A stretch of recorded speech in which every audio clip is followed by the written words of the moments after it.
fans, and welcome back inside the Family Arena. Jason Troop alongside Alvin Washington as we get set for a game number 2 of our double dip here tonight. Earlier action saw the St. Louis River Sharks upend the Bloomington Flex by a final of 113-109, ending a win streak that dated back to May of 2013 for the Bloomington Flex. A streak of 24-25 straight games that had been won. And bringing Alvin into the broadcast here, we kick out Craig Fada.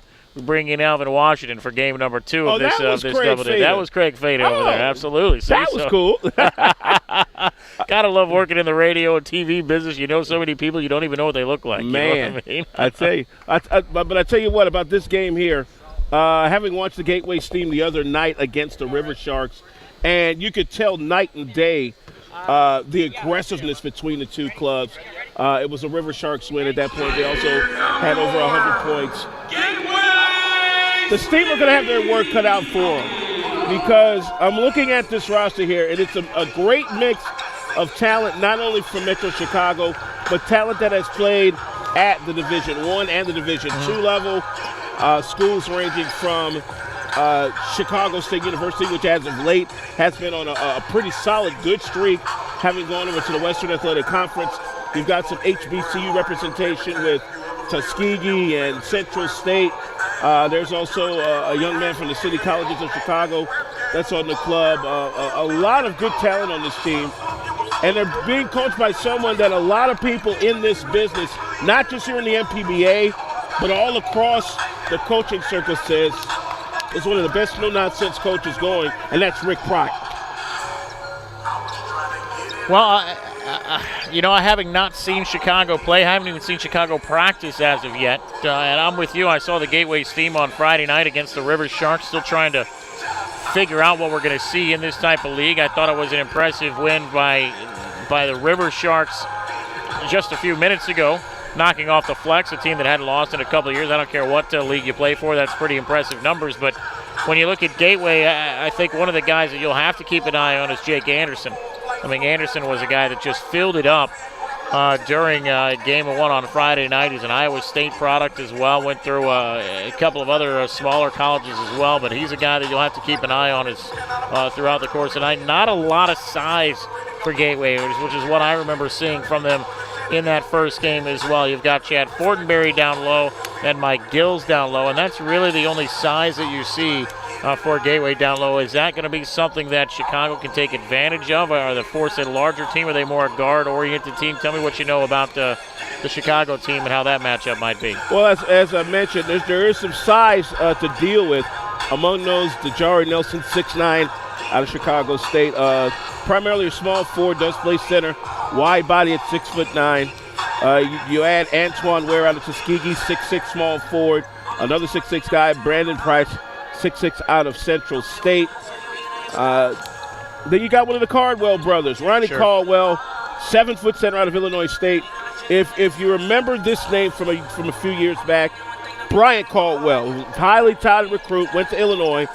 That's his older brother. Brian Caldwell was a part of one of the most heralded high school games back in about 2006 when then Simeon guard Derrick Rose went up against Proviso East, which is where the Caldwell boys went to. Brian Caldwell in this case, and it was a back-and-forth contest. I had a chance to call that game, and I tell you, it was nothing short of an electric atmosphere. A lot different here because, of course, we're just starting out. But the great thing about the MPBA is that a lot of these youngsters who are still 23, 24, 25, still living that dream of trying to get to the next level. And this is where it starts. Let's step aside real quick as we've got about 90 seconds or so until the official introductions. We'll step aside. We'll take care of some business. We'll come back. We'll run through the starting lineups as well and kind of finish setting the picture for you as we get set the season opener for the Chicago Force here tonight. Franchise opener as well on the road. The Gateway Steam already have one of theirs under the belt, a loss on Friday night to the River Sharks. We'll step aside. Come on back, won't you? Game 2 of our doubleheader underway right after this. This is my son, Brett Finbloom, student athlete, community volunteer, college freshman. Ever heard of him? It was all there in his obituary. Brett died after just 2 hours of drinking. Not in a fall, not in a car crash. He drank too much, too fast. Brett died at a party from alcohol poisoning. Friends watched. A few tried to help, but no one called 911 until it was too late, afraid they'd be arrested for drinking. If medical help is needed because of alcohol, call 911 immediately. Stay until help arrives and cooperate. Minors who call for medical care and assist police cannot be charged with underage drinking. It's Indiana's Lifeline law. Make the call, get help, save a life. Alcohol makes smart teens do stupid things. Stop it from becoming deadly. Make the call, get help, save a life.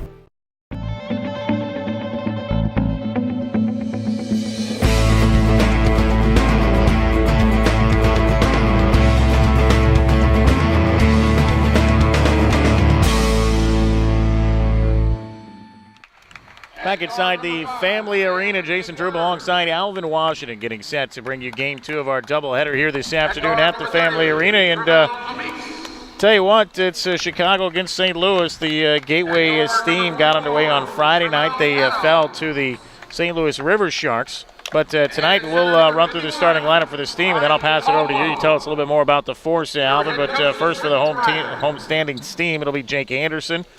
He's a guy that can certainly fill it up on the floor, an Iowa State University product. Curtis Mosley Jr., another Chicago kid, along with Dimitri Riggs and Terrell Williams and Chad Fortenberry, as we touched on earlier already. Really the only representation of size on this roster for the Gateway Steam. Let's take a look at the Chicago Force. Derek McDonald wearing number 3, 6'6" out of Porterville Jr. He'll be on the guard line with Sam McWhorter out of Malcolm X College at 6 foot. Travell Amix out of Purdue, 6'4" guard, Purdue Calumet, which is in the Metro Chicago area. On another guard in Tramel Adams, number 43. Adams standing some 6'3". He out of Robert Morris College in Chicago. Great NAIA program. And as we mentioned at the top of the show, the 7-foot center out of Illinois State, Ronnie Caldwell of the Caldwell boys. His brother Bryant went to Illinois. Very good size for Rick Pryor's lineup to get things going here. And that's going to cause problems for Gateway, as we saw on Friday night. Were you in town for that Friday night game? Did you make it here this weekend? I was on the road. I actually saw the inaugural broadcast, a great presentation. Get to log in, all right.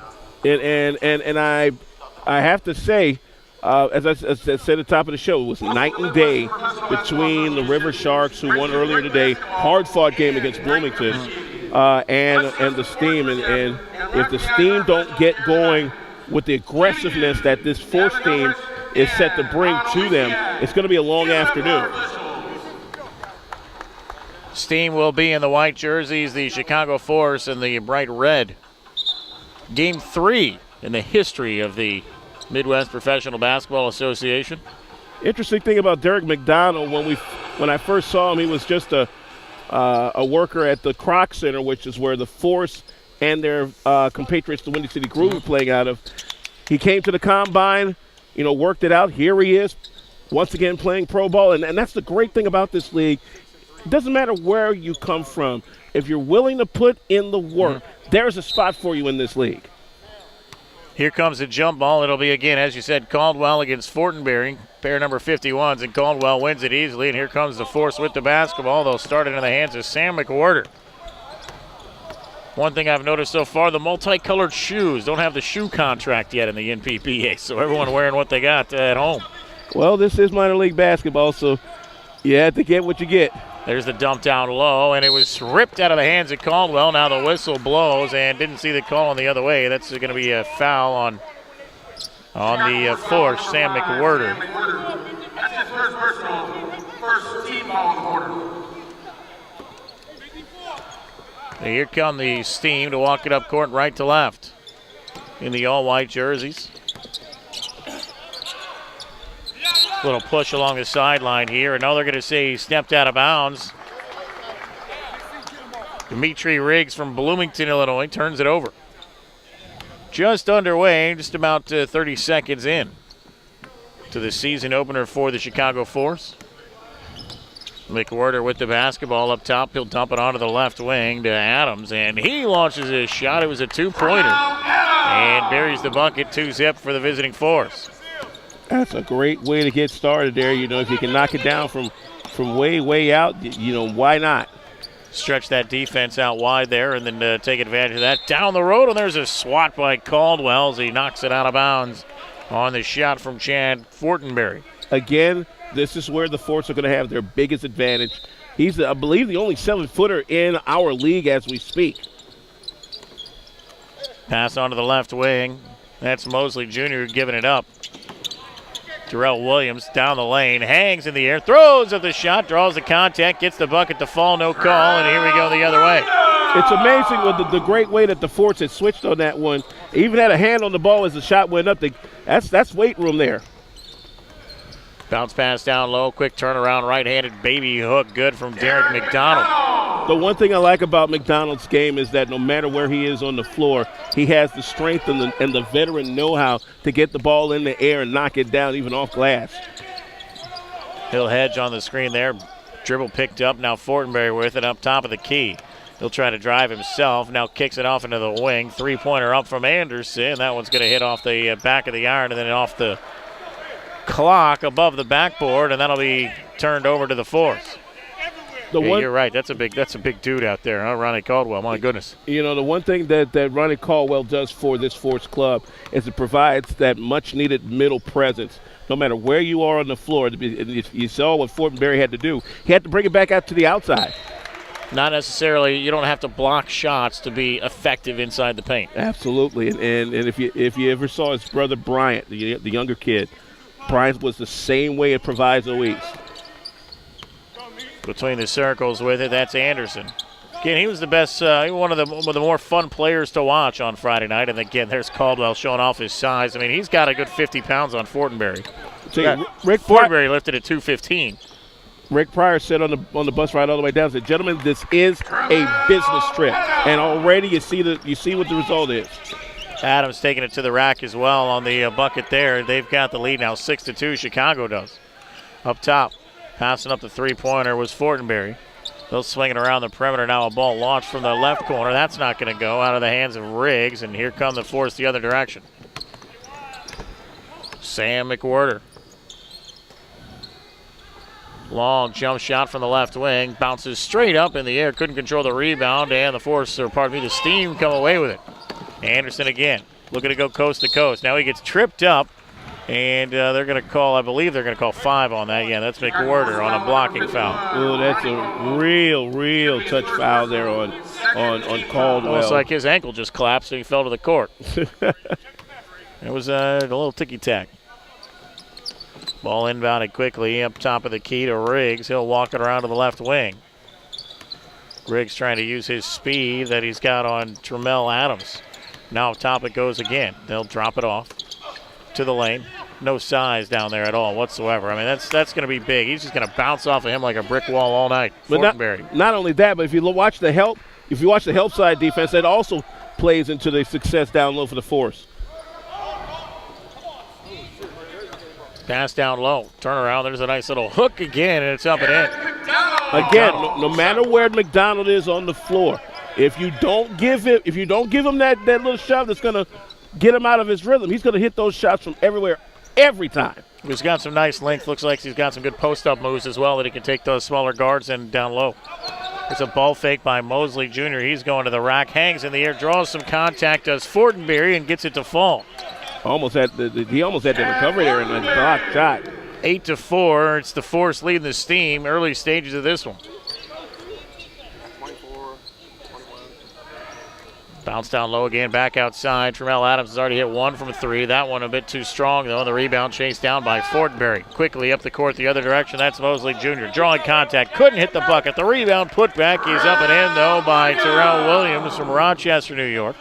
This is where you need a little bit more help on that one. I would have loved to have seen another help sider come through, give a little bit of a hand because the guy was coming in the lane. Nobody boxed him out whatsoever. Nice take, some patience there by McWhorter, but nothing falling, and back the other direction go the Steam. underneath, wrapped it around. Now kick back outside. 3 ball, no. Weak side rebound, though. Pulled down, that's Terrell Williams in the paint. He's going to get foul drawn, and I'll tell you what, the big boy, Ronnie Caldwell, didn't like it. That's 2 quick ones, too. Force foul number 51, Ronnie Caldwell. Wow. So that would take the sides out immediately. That's his second. I only have him down as 1. That's 2 now on Caldwell already. I believe that's 2 on him. That is correct. It is 2. It's 2 because we misidentified McWater on the first one. Both of those were on Caldwell. Okay. Gotcha. And that's going to be big because that eliminates the size right away. But, again, there's still a couple of 6'6" guys that they'll come in and give Caldwell a breather. So the Force are not hurting for size right now at all. We got a line change right now, too, as the Chicago brings in 5 fresh bodies. One of those being Aaron Pryor, the coach's son, so to speak. Is that the son of the coach, huh? Out of UIC, 6'5" guard. As a matter of fact, Coach Pryor did do some assisting under Bob Hallberg at UIC prior to, no pun intended, his appointment at Chicago State as their head coach in 1994.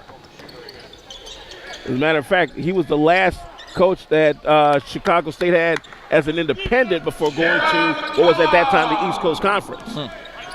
You know, ECC, they always got a ton of teams in the tournament. Gosh. Dance. Up top it goes. Steam, a fresh player in there, too. Then it's McGill. There's a nice take by Anderson. He gets fouled, couldn't get the bucket to go, but Jankel head to the free throw line. He's a Chicago native as well, Jake Anderson. Pretty good shooter from the outside, 6'2", 200-pounder. Team foul.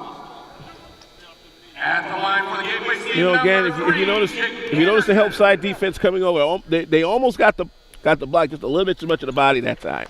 Tell you what, there's a lot of Chicago flavor on both of these rosters. I know you talked about the Force a lot, but I mean, you look at Gateway, you've got Mosley Jr., you've got Linnell Reeves, just from Chicago, although Mike Gills, even some other guys from the Illinois area, so including Anderson, who was just at the free throw line. The one thing you'll learn quickly about Chicago is that we are not hurting for talent whatsoever. And as many pro leagues that have come through Chicago and even the pro-ams over the years, there's always been a plethora of kids from the Windy City to fill up those rosters. Now, what level it is, that remains to be seen. I like the fact that Chicago is well represented here in the MPBA among all 6 teams. Mm-hmm. Midwest flavor, certainly, for sure. I was thinking of kind of a Valley flavor, a little Missouri Valley flavor, too, as well. Not all the players being from the Valley, but that size of a college. A lot of schools in that range, I see.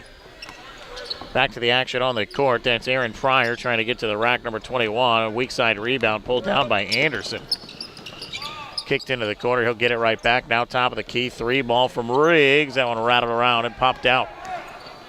It's a rather large guard line as well, too. There's a shot from the left side. No good. Trying to tip it back up and in. That's not going to go either as Fortenberry pulls it down.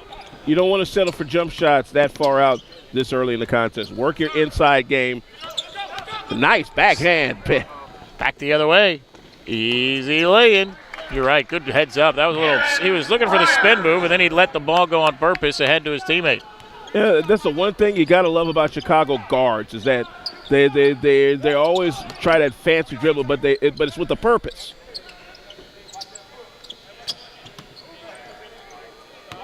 That's McGill with the tape on the right shoulder. Had that there on Monday. There's a take to the rack, drawing some contact. That was Chris Babbitt. Foul going to be called on Jari Nelson. And we're going to take us to our first timeout as well here, Alvin. 12-8, it's the Force leading the Steam. 5:25 left in the first quarter. You're tuned in right here on the MPBA Broadcasting Network.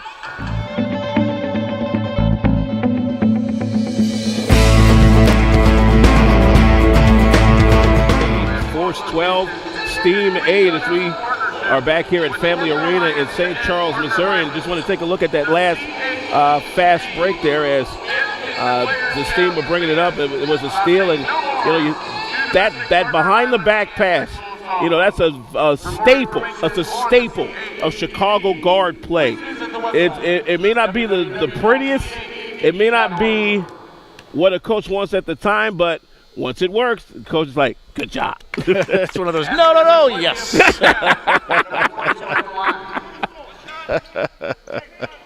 Oh, man. Gotta love it. Missed the first of the 2 free throws. Next one is on the way, and that one does rattle home for the St. Louis native Chris Babbitt, who played his college ball up the river a little bit at Quincy, Illinois. Oh, know about Quincy very well in Division II ranks. One of the top universities in the GLVC, and they're, from what I've been hearing, that league is like the SEC of Division II ball. Buried a 3-pointer. That was Jake Anderson from the left wing. Yeah, the GLVC is on the rise. Wow. Across the board. You know, a lot of great schools in that conference, and there's even schools trying to get in there. 2-pointer. That was a distance one on the far side by Jared McCullum. I wonder if they know exactly where the pro line is. I bet there's some guys out there that don't have the feel for it. You know that they got to look down on the floor to find out where it is. Just don't have the feel for it yet. There's some good hustle on the far side there. Fortenberry fighting for it, but he was the last one to touch it. He'll be subbed for it. Here comes Mike Gills, who got the start on Friday night. The one thing you don't want to do as a guard is to have a lackadaisical mindset with the basketball when you're way out in space. You want to have a lot of control like that. Oh, good take. Good take. And that's exactly what I'm talking about.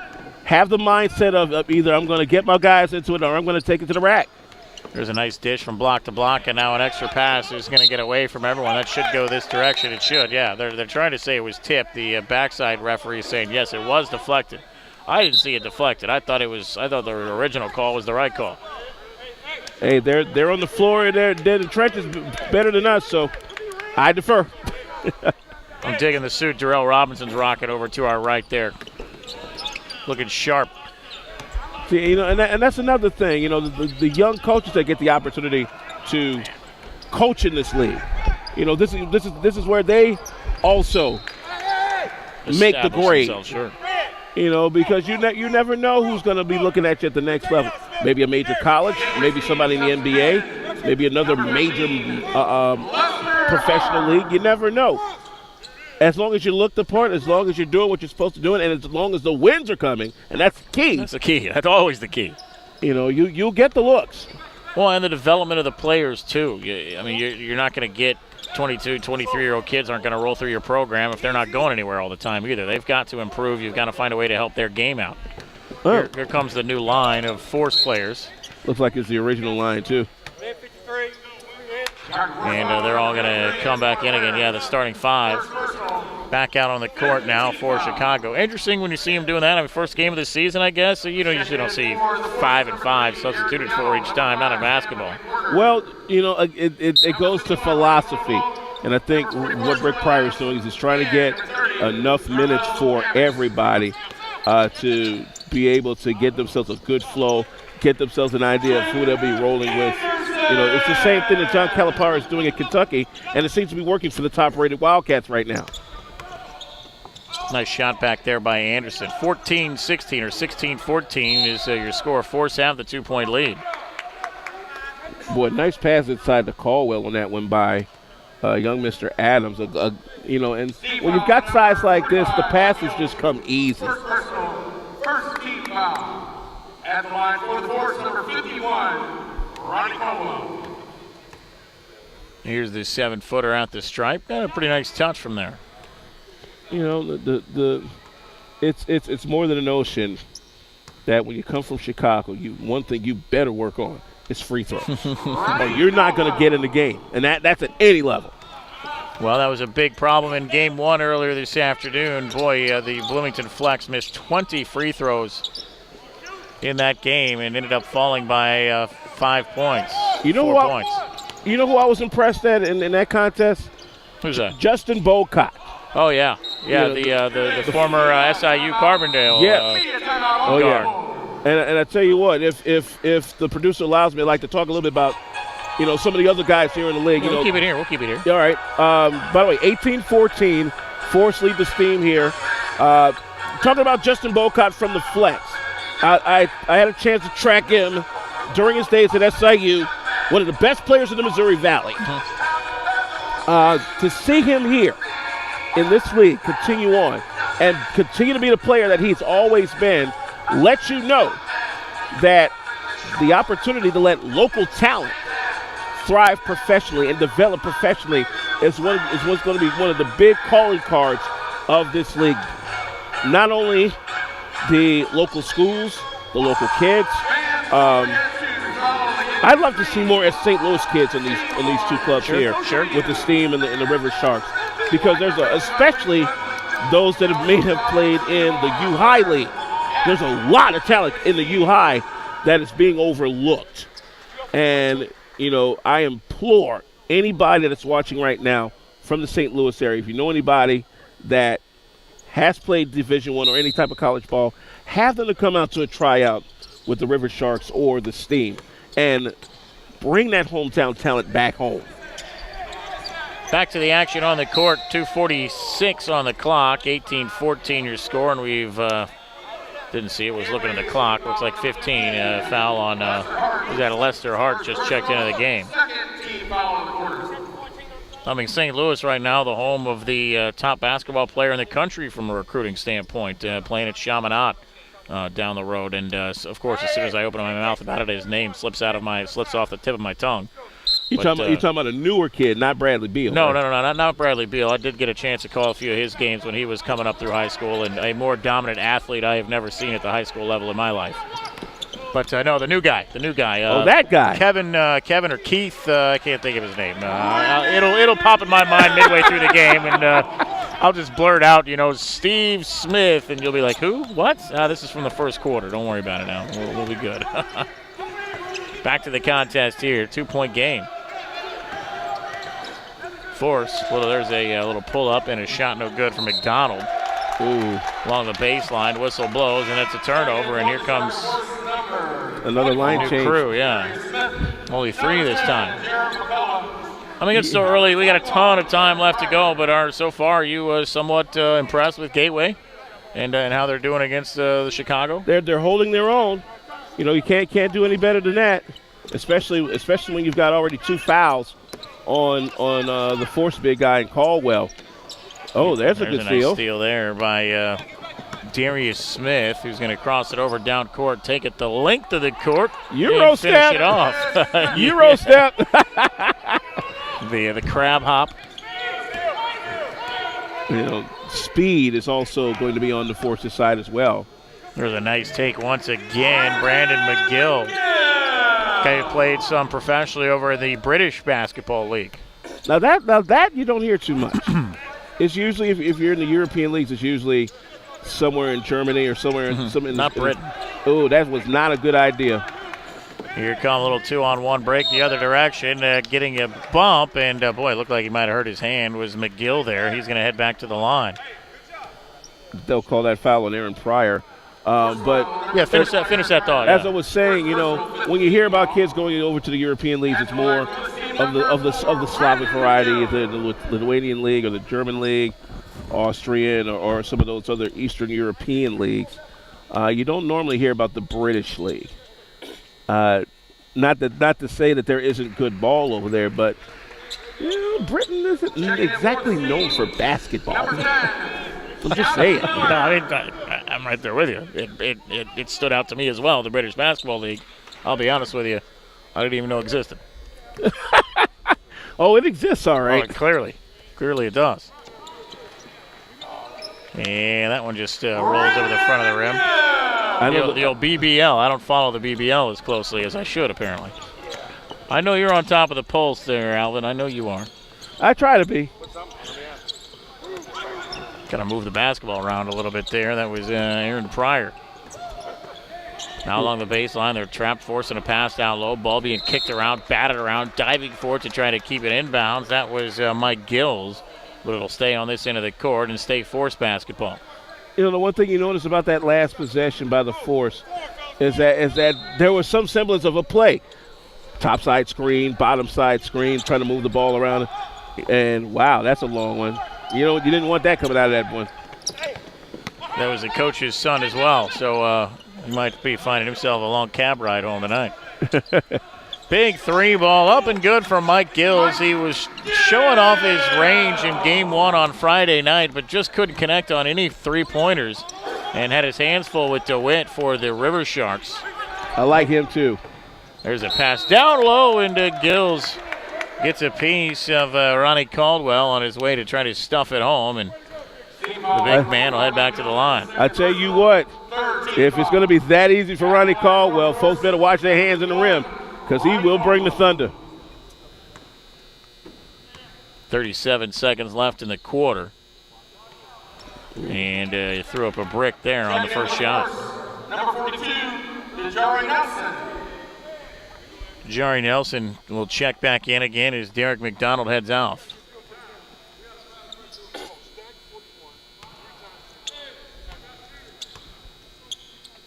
Next free throw on the way, and that one bounces out as well. Rebound controlled there by the Steam, and here comes Lester Hart with it up the court. Uh-oh. What? He just bumped into his own player and turned it over. We got your boarding pass, sir. There's a lob into the corner. Step up. There's a 3-pointer. No, they're going to say a 2-ball. Weak side offensive rebound, though. The putback is going to rattle around. No good. Still being tipped around. Still battling for it. And finally that ball's going to come down to the court. And a stiff pass out to the left side now. That's Lester Hart with it, trying to cut around the big man. The right-handed runner, no good. Rebound, put back up and in. Wow. That was Gills. Nice little 8-2 run here. And forgot about looking at the clock. It ran out, and that's going to take us to the end of one. 25-20, the Gateway Steam with the lead over the Chicago Force.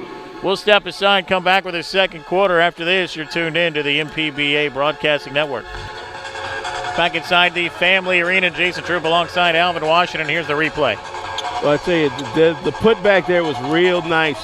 You got the trail guy coming right behind after the miss by the Steam, and very impressed with Mike Gills out of Illinois Valley. A nose around that basketball. That's going to go a long way to helping the Gateway Steam be able to stay in a lot of these contests. Is to be able to have that trail guy come in and fill the lane.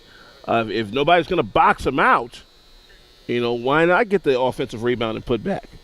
Jason Tatum, the name of the young man from Chaminade, just a junior, the top recruit in the country right now. Playing not far down the road from where we are tonight. Part of the St. Louis basketball talent that has really erupted might not be the right word, but it's certainly grown over the last 10 years or so. There's a step out along the baseline, so it'll stay with the Steam. And it's by no means is it in the Chicago realm of talent and depth that you have up in the Chicagoland area, but the St. Louis basketball scene has certainly improved really over the last 10 years or so, maybe even 15. You probably even know more about it than I do. There's a good take and a finger roll, but no good off the weak side of the rim. You would figure with the big Christmas tournament at the Scott Trade Center, that's been a staple. You would see a lot more St. Louis talent be highlighted. The coaches versus cancer shootouts that they have around here as well. A lot of good tournament time around here during the holidays. Tell you, this kid Antoine Ware out of Tuskegee University has just checked in, already putting in work. Steam with the basketball and the 25-22 lead. Second quarter action here from the Family Arena in St. Charles, Missouri, just outside of the city of St. Louis. There's a 3-ball from the right wing, and they got a triple down. That one falls. Lester Hart with the 3-pointer. Well, that was a good looking off spot 3 there. Don't know much about Illinois Springfield, where Lester Hart played his college ball. That's another NAIA school. It's sort of like along the lines of Robert Morris Springfield, Robert Morris Chicago. Not a good pass there. Trim Outliners is going to have to slow down a little bit because he's flying way too far by the seat of his pants, and Coach Rick Pryor has let them know it. Just some bad decisions by the Force have led to a little bit of a run here by the Steam, who lead it by 6. Still plenty of time left in this one, 2.5 minutes, and there's a bump on the floor. Are they going to count the bucket? They are going to count the bucket. A little shove, and back to the free throw line. We'll go. I believe that was John Miller. Yeah, not bad for the DC native. That's his first personal, 5th. Am I right? They did count the bucket, correct? Yes, they did count the bucket. Yeah, Elysiak, one of our officials, dropped the bucket and said, boom. These guys have done a good job over this weekend. Really have, dealing with a lot of stuff. Inaugural season, so you've got some clock issues you've got to deal with every now and then. Watch out, here comes a little cherry picking on the other end. Tramel Adams with the easy bucket. Dealing with clock timing issues and not only calling the game as well. It's been a good job by Elysiak's been the guy leading the way the whole time. Another one from Brandon McGill there, the man from the BBL. Across the pond. Ooh. Nice pick. Little showtime here, maybe? No, sir. Off the back of the iron. And the iron unkind. and the grimace to your own bench, too. Jeez. There's nothing worse than going back to your own bench after that. Many coaches said, you know what? Just lay it up. It's still 2 points. And we have our first blooper of MPBA history, right? Oh, man. Good to see the commissioner, Ed Schumer, out here as well. I've talked with Ed a number of times of getting the Chicago franchises together since October, and it's been a joy to work with him. He really understands where minor league basketball needs to go, and it's making the necessary adjustments in the MPBA to make it so. Had a good conversation with him at halftime on Friday night as well. Turnover again by the Force. Back the other way. That's McGill, or that's Mike Gills, the easy little finger roll there, and all of a sudden, look at this. It's a 10-point lead for the Gateway Steam as the Force can't find anybody to play back of the basket. Some bad card play, I guess is what I'm trying to say. Well, they need to slow themselves down. They're doing just absolutely way too much. There's no need for that there either. No need. Now all the way to the rim. There's a little bump, an easy bucket, and the foul. Miller again will go for that old-fashioned three-point play, and it's just sad to say dumb basketball right now by the Force coming across the board. You know, it's. Check out the replay we're queuing up right now. I mean, the one thing that's not coming across right now for the Force is what got them the early lead, and that's being able to get themselves into the set half-court offense and work it. They're just throwing it up there, just like the Steam did against the River Sharks on Friday night. You got to get into your set offense. There's a pass up top that is almost thrown away again. You know, passes like that are not going to cut into this league.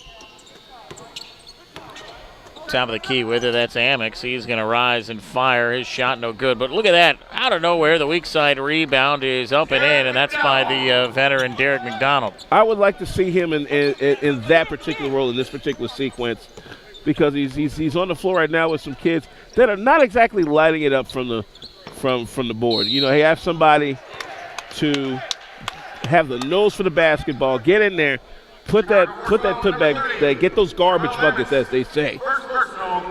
Yeah, you know, I would say that this league is not as one-on-one oriented as the NBA per se, but I would say there's certainly a lot more one-on-one in this league than maybe some of these guys are used to from a collegiate standpoint, and even some of the other professional leagues that they might have been in. Would that be an accurate statement? I guess, especially with the guys coming out of college, there's no doubt about that. This would be more of a one-on-one, you know, mano-y-mano type of thing. You're not running your 2-3 zones. You're not running your, you know, those defenses that you see in the college game. Well, as Brandon McGill makes both of those. You know, one-on-one is nice if you're trying to get like a nice highlight reel film for maybe the next team you want to go to. But if you want to show someone how good you can work inside of a set, and you see, that's what I'm talking about. That's two because he grabbed the rim. See, that was one of the better half-court sets that we've seen in this last sequence by the Force. If you want to show somebody how good you are in a half-court set, that's one of the examples right there. You know, they were able to work a high-low and be able to get the ball exactly where they needed to, and they got the two. Little discussion after that basket interference to make sure the right call was made. I didn't think it was a problem. That was a no-brainer, right? Yeah, absolutely. Under 8 minutes left here in the second quarter. It's 38-28. Steam with the lead over the Chicago Force. And Brandon McGill with the basketball, and he's whistle blowed. I think we got an illegal screen here. Yep, they called the illegal screen on Fortenberry. What it was is Fortenberry was moving the screen to try and block both guys, and that's that. Can't do that. But you can get away with it sometimes. Little spin move along the baseline. Good turnaround. I'll tell you what, McDonald again. He's got some nice moves. Oh, look out. Knocked out of bounds that time. McCullum trying to get this steal. Good try by McCullum. You need a little bit more of that. Give him a spark. Give him something that's going to allow them to get this run back and get this lead back into a. Chicago putting a full court pressure on here. Picking up full court man-to-man. No back off after the inbound. Again, that's McGill. Drops it back off to Brian Trueblood. Played on the other side of the state at Rockhurst, and a little fadeaway shot off the back of the iron, no good. Rebound popped all the way out to McCullum. He's going to kick it into the right wing. 3 ball on the way, no good. Rebound again, offside.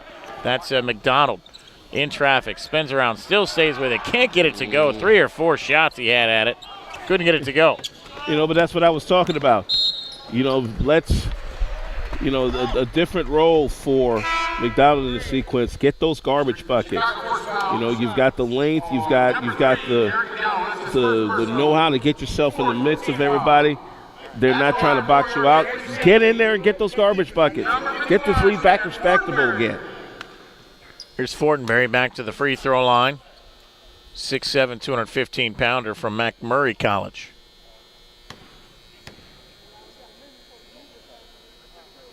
First one on the way, and he hit it off the front of the iron. I tell you, free throws have been at an interesting premium these first 3 games. Case in point, looking at the first quarter stats, just up through the first quarter alone, 5 for 7 for the Steam, just 2 for 4 for the Force. Offensive rebound for the Steam as they continue to put it on, up 8, and now a ball kicked.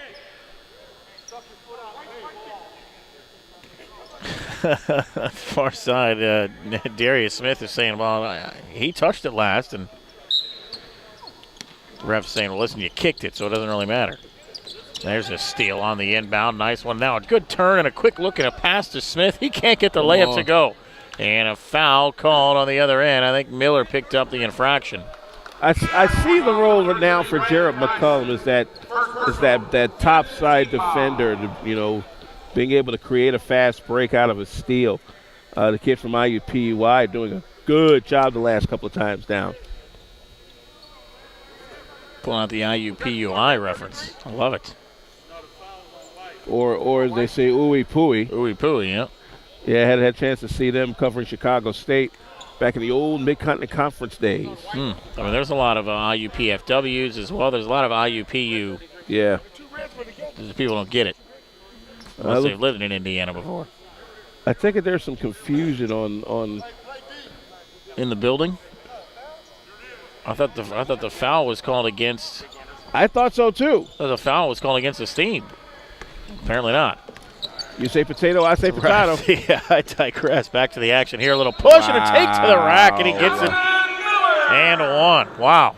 Wow, that's a big call there. Burst of speed from Miller just to get to the rack. I thought it was a little bit more out of control, but again, I'm not in the stripes.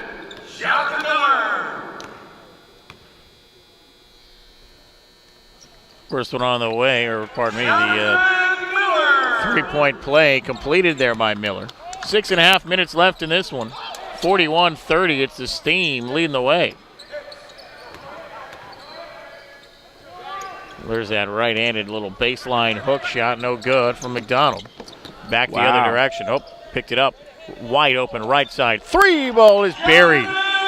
Miller again. I don't know how in the world Dimitri Riggs got that triple team to get that pass off. That was a thing of beauty. I'm not sure if he knows either. A little spinning, and he got it underneath there.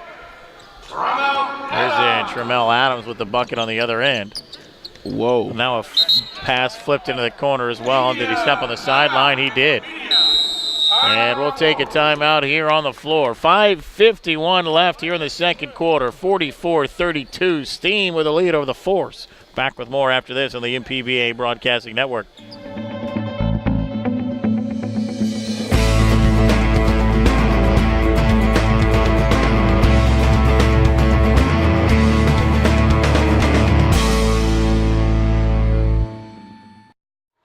Back inside the Family Arena, 44-32. Steam leading the Force. Jason Troop alongside Alvin Washington. And don't go anywhere at halftime. We've got a special guest coming our way at halftime. We will be speaking with one of the owners of the Chicago Force and the Windy City Groove, and Steve Sanders. Steve and his wife, Rochelle, who is the general manager, owners of the only autonomously owned franchise here in the MPBA, that being the Force. The Groove is partly owned not only with them but also the league. Some interesting things about Steve and his wife, Rochelle, we'll get into at halftime coming up. 5 minutes and 50 seconds until we get to that on the clock. And again, it's the Steam with the 12-point lead over the Chicago Force. One of the big advantages that the Steam have here tonight is this is not their first game of the season either. And there's a nice baseline jumper hit by McCollum for the Force. Pass down the other end of the court, and he almost knocked it out and got the free steal. You know, there's McCollum again. You have to understand your role and work that role to its perfection. For instance, a guy that's not going to be relied on to score heavy, but a guy that's going to be relied on for the small plays, the turnovers up top, the defense, that type of thing.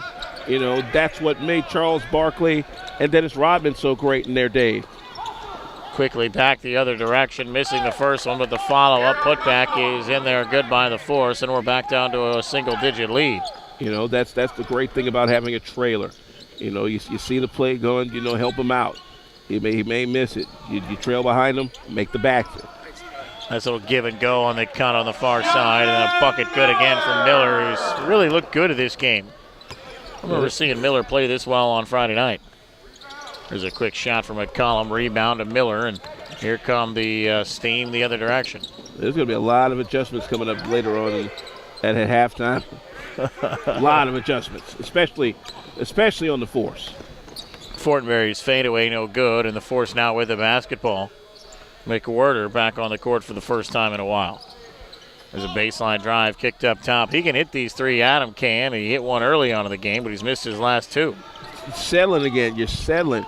Work the ball inside. That's what got you the lead. Anderson dishes it off to Miller. He's got the hot hand. Can't hit that jumper, though, and the rebound comes back to the floor before it's picked up by McWhirter. Behind the back, little dish. Blocked over on the weak side, and now it's swatted away again. Ooh.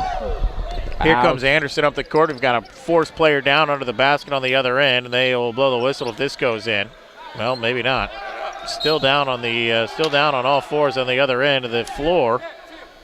Wow, that was. Didn't see what happened under there. Did you see the contact? Bandit Price got steamrolled there for a moment. They're gonna need Caldwell back. But Caldwell's got to play within himself. He's got 2 fouls. You don't need a third one before the break. You know. I mean, we still got a lot of time left in this quarter here. 3:53 on the clock as the free throw misses short. You know, watching this again, you know, the drive to the bucket.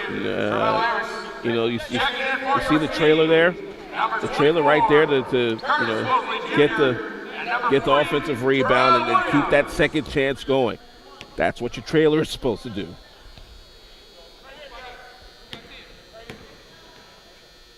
So the Springfield, Missouri native lines up the second of his free throws and knocks that one down. And a quick 30-second timeout called immediately after the shot.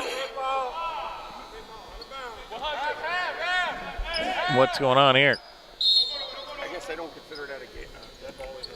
Interesting. Can't call a timeout there? Yeah, apparently that was a live ball situation. Even after the free throw there, the made free throw. Yeah, it's different at the pros than it is in high school and college. Spin on that baseline. There's that right-handed hook again, and no need for McDonald to take that shot again, but he did.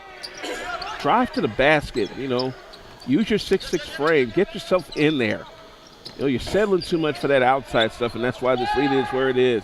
Nice pass by Mosley Jr. Down low, and it wouldn't go as Fortenberry drew the contact, so we'll head back to the free throw line.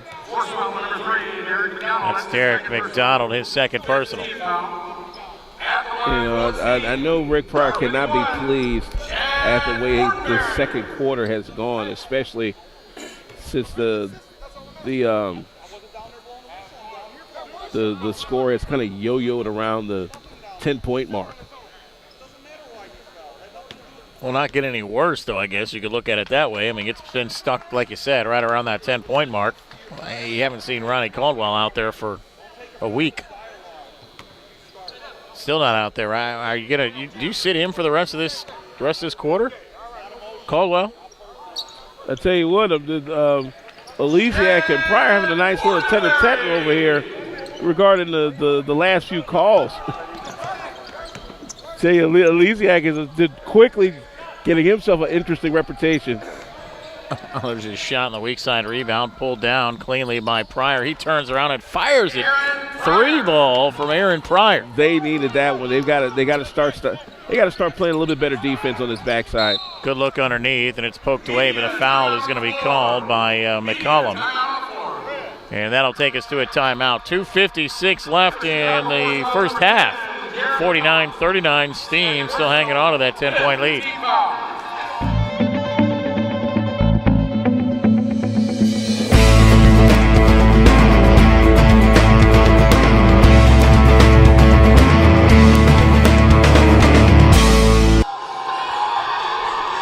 (49-39), Steam leading the Force from Chicago. Jason Trube alongside Alvin Washington with Game 2 of our doubleheader, almost halfway through. It's been a fun day of basketball and a fun launching weekend for the Midwest Professional Basketball Association. I'll say. Back to the free throw line go the Gateway Steam. That's Dimitri Riggs, and his shot rattles in. Eastern Kentucky native. Actually, Bloomington native. Bloomington native played his ball at Eastern Kentucky, pardon me. Yeah, that Ohio Valley Conference, I had a chance to cover that a few years back when I was down in Cape Girardeau. It was about 90 minutes south of here. Great conference. They just added Belmont not too long ago, and Belmont really has given the conference a major profile among the mid-majors.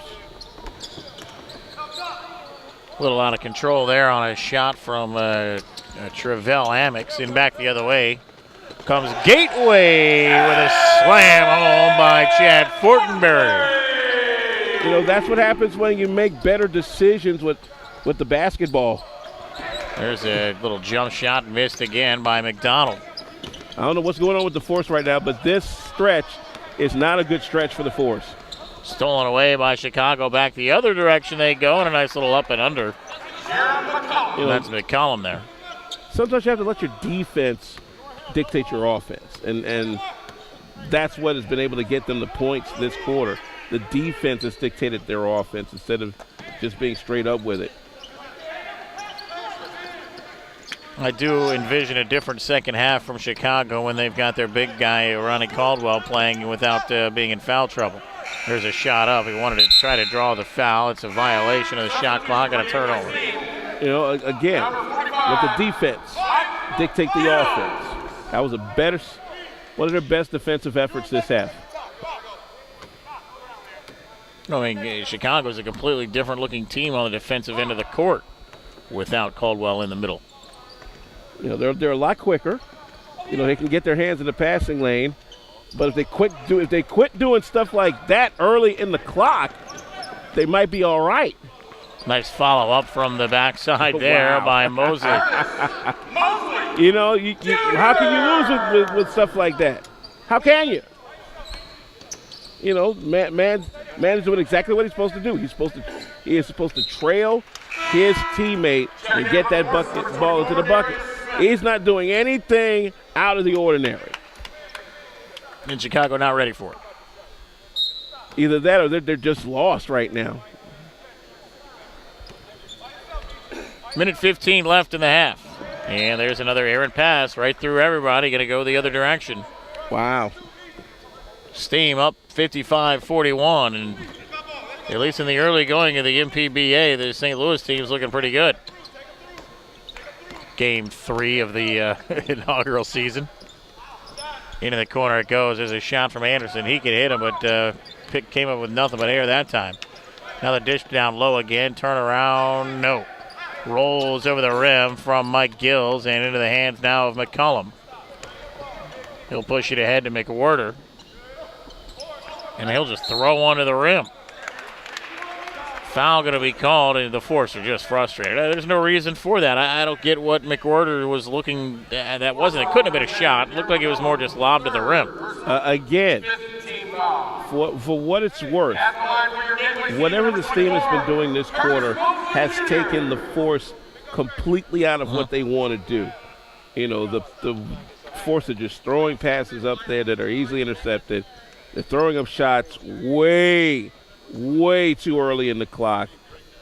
It's like whatever you're doing tonight is not indicative of what you've been practicing on since November, since the combines.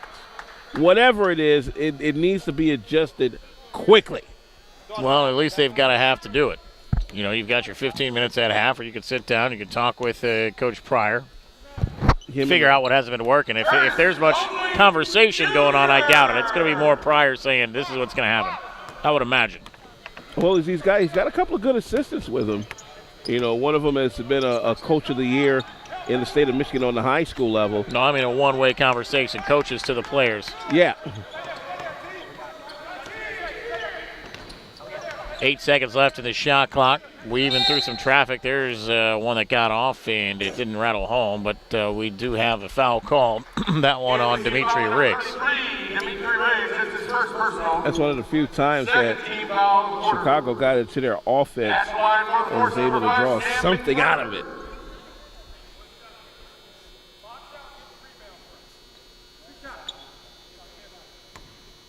They'll turn the they'll turn the shot clock off after these free throws are over. 23.6 seconds left.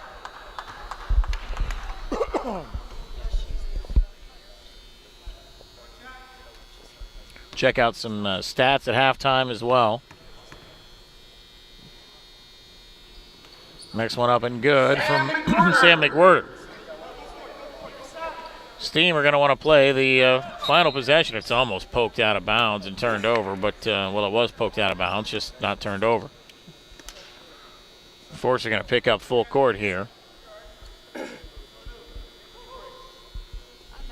Again, 22 seconds on the clock. Here comes McWhorter to guard the inbound from the corner, right near the Steam bench. Going to be lobbed in right to the free throw line onto the hands of Jake Anderson, and he's going to bring it up. 18 seconds left in the half. He walks it across the timeline and has it poked away. Now still going for the battle, trying to get it stolen away, finally taken away. That's Darius Smith. To the rack he goes, and that'll be a travel. 6.5 seconds left, and the Force doing what they needed to do, but not getting a turnover. Now the whistle's going to blow. Again, what's going on? No, they're just timeout call. 20-second timeout, White. We'll keep it right here. A little short timeout. It was the yelling of Caldwell to my left that threw me off a little bit. He was doing some coaching as well from the bench. Veteran big man. Just trying to get his boys riled up, man. Absolutely. You went from a decent lead to a 13-point deficit because you weren't doing the things that got you that lead in the first place. You weren't getting into your offense. You weren't getting into the big fella down low. You were hovering over the guy instead of hands straight up. It's the little things that coaches see that make a difference in a contest like this. Yeah, this is the first one for the Force. It is important to get out the gate and make a strong impression, especially if you're talking about wanting to win the league. Well, I don't care how many games you've played in the season. You've played basketball your whole lives. I mean, some of these mistakes are plays that you don't make in high school. You know what I mean? So there's no excuse for some things that we're seeing, like an inbound pass like that, and now it's turned right back over again. Quickly to the rack they go. Can't hit the first one. Can't get the little bunny layup of the second one, and the whistle does blow before the horn sounds. So the Force will go to the free throw line.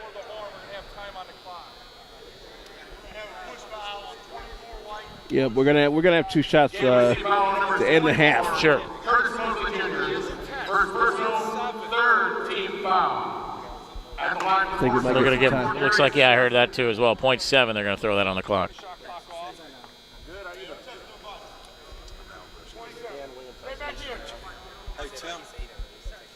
As soon as we get all this stuff taken care of, we'll actually get these free throws going. Not much you can do with 0.7. It's Darius Smith at the stripe, and he misses the first one. Gotta hit those free throws. You've got to. 13-point lead for this team. Deep breath by Smith. He'll eye the back of the iron, and he does hit the second one. So 0.7 seconds left. They'll inbound it. The horn will buzz, and that'll do it for one half. 56-44. The Steam leading the way at the break. We'll step aside, and on the other side of this timeout, we've got some interviews coming for you. We've got some statistics to bring your way as well. 56-44, Steam leading the Force. Back with more from Alvin Washington after this.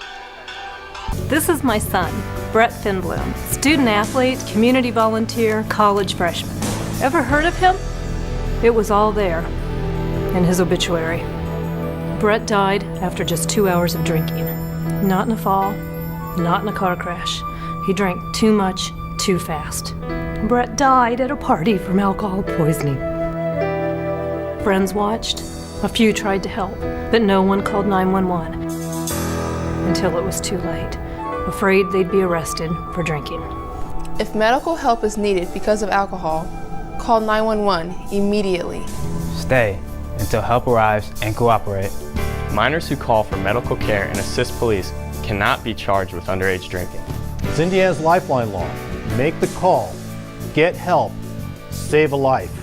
Alcohol makes smart teens do stupid things. Stop it from becoming deadly. Make the call, get help, save a life. Back here in St. Charles, Missouri at Family Arena on the MPBA on Coach's Aid. 56-44, the Gateway Steam, the home team, leading the Chicago Force. This halftime show brought to you by CoachesAid.com, the official broadcast network of the Midwest Professional Basketball Association. I'm Alvin Washington. Courtside with me right now is one of the owners of the Chicago Force and Windy City Groove. Steve Sanders joins us courtside. How you doing? Hey, thanks for having me today. I tell you, it's interesting as we start this maiden voyage of the MPBA and just looking at the makeup ownership-wise of all 6 teams. The Chicago Force are the only ones that are privately owned, separate from the league. But there was a reason that you wanted to get into the MPBA, and that was? Yes, it was. I was trying to get a start. We started off with the PBL for a second, but things didn't work out. I just sat on the sideline and watched the development of the teams from the PBL. I still had my team coming together, but we fell short getting into that first league. As you were approached by Ed Schumer, the now commissioner of the MPBA, and wanting to help develop this league and with a different mindset as the PBL's mindset was at the time. What are some of the things that led you to believe that the MPBA was the way to go? Because I was there for the groundbreaking, and we're setting the model in Chicago and all the other teams. Very transparent league Mr. Schumer's been, the commissioner. He's upfront and personal. He makes sure everything's done the correct way instead of just trying to take all the players' money. Talking with Steve Sanders, one of the co-owners of the Chicago Force and Windy City Groove, as we're here inside this halftime show brought to you by coachesaid.com. You mentioned setting the template, setting the tone. What is it about Chicago, just as a talent mecca, that leads you to believe that makes the Chicago Force and Windy City Grove work? Well, Chicago is the main thing. Chicago is the basketball mecca, it seems to look like. We have so much talent in Chicago and from all over the world, but everybody wants to come to Chicago and play. We have where Michael Jordan was at. We have Scottie Pippen. I'm going further back to the Bulls with Reggie Theus. I mean, this is a basketball city. As you and your wife, Michelle, have made the transition into ownership, what is also notable is not only the Force are the only autonomously owned team in the MPBA, you're also the only minority owners in the league. And that's key, considering the opportunities that have opened up ownership-wise as of late across professional basketball. Yes, it has. I mean, I'm trying to give every player a chance to get overseas or make it to the development league or the main show to the NBA. That way they can show their talents. You know, I'm just here just a stepping stone. I'm giving that first spark so they can come in because I love the game. If I, as someone aspiring to be an owner in one of these leagues, what are some of the things that I would need to do as far as my due diligence is concerned to make sure I've got the right fit and the right opportunity to not only... This is my son, Brett Finbloom, student athlete, community volunteer. Right. I mean, like I said, it goes back to Ed Schumer. We're the commissioner. We're going to try to basically get with him because he has the model set. Also comes with the training. We have improvised Panther training just to make sure we put out a better product. Panther training, I love them guys the best because they turn around and they've been to every practice. They've been giving the guys what they need. And the skill set from the coaches, from Rick Pryor and the staff, the skill set just to make them to that next level. Now, trying to make sure that they get all the needs and everything they need, it falls all on me and my wife. Talking with Steve Sanders, co-owner of the Chicago Force and the Windy City Grove, here on the MPBA 5644. The Steam lead the Force. Your wife as co-owner of these franchises is also significant in that it now adds a woman's touch. Yes, it does. To the ownership ranks. And that's key, especially once we get back home to Chicago and you got young girls that are saying, hey, I could do this. Yes. I can honestly do this. And you know, she tried out for the Miami Soul, the WNBA. She went to the tryout. She did good. Got down to the last couple of cuts. She didn't make it, but that still didn't stop her for things that she loves to do. That is Steve Sanders, one of the co-owners of Chicago Force and the Windy City Grove here in the MPBA. Joining us here in this halftime talk brought to you by coachesaid.com, the official broadcaster of the Midwest Professional Basketball Association. Steve, thank you very much. Good luck to the Force and the Groove. Thank you, sir. 56-44 is our halftime score. More after this. This is the MPBA. This is my son, Brett Finbloom, student athlete, community volunteer, college freshman. Ever heard of him? It was all there in his obituary. Brett died after just 2 hours of drinking. Not in a fall, not in a car crash. He drank too much, too fast. Brett died at a party from alcohol poisoning. Friends watched. A few tried to help, but no one called 911 until it was too late, afraid they'd be arrested for drinking. If medical help is needed because of alcohol, call 911 immediately. Stay until help arrives and cooperate. Minors who call for medical care and assist police cannot be charged with underage drinking. It's Indiana's Lifeline law. Make the call. Get help. Save a life. Alcohol makes smart teens do stupid things. Stop it from becoming deadly. Make the call, get help, save a life. Back inside the family arena, it is 56-44, the Gateway Steam leading the Chicago Force. Jason Troop Alongside Alvin Washington, in time to take a look at the stats, and one of the first things that pops out in my mind is the free throw discrepancy. 14 of 22, shooting 63% from the floor for the Gateway Steam. The Chicago Force have been to the stripe just 12 times. They are 1 for 12 from the free throw line. Ow. So not only are they not getting to the stripe, they're not hitting the free throws when they get there. The lone free throw coming from Aaron Pryor is 1 for 5. But McCollum's 0 for 4, Adams 0 for 3 from the stripe as well. So got to get that turned around as well. From a rebounding standpoint, both teams pretty similar, 26 to 23 in favor of the Steam, as a matter of fact, over the Chicago Force, which is a bit of a surprise. But when you think about how many minutes were played in the first half by the big boy Caldwell, it wasn't a lot. Maybe, what would you say? I don't have the official minutes on the stats for the Force here, but a handful of minutes in that first half of action anyway, and I imagine we'll see some more of him coming up. I think the big stat would probably be turnovers. Turnovers, and I don't know how accurate these are. 12 to 8 in favor of the Steam. So the Steam have turned it over 8 times, a dozen times already for the Force. I think those numbers are probably a little low on these stats, and they'll probably get adjusted as we go. Leading scorer so far for Chicago, got a dozen for McCollum on 6 of 10 shooting, including 0 of 4 from a three-point land. 1 of 12 from distance for the Force. I'm sorry, let me correct some. Free throws, 5 of 8 for the Steam. For the Force, pardon me. 18 of 22 for the Steam. Force are 5 of 8, so they have hit 5 of 8. The 1 of 12 is the three-point shooting.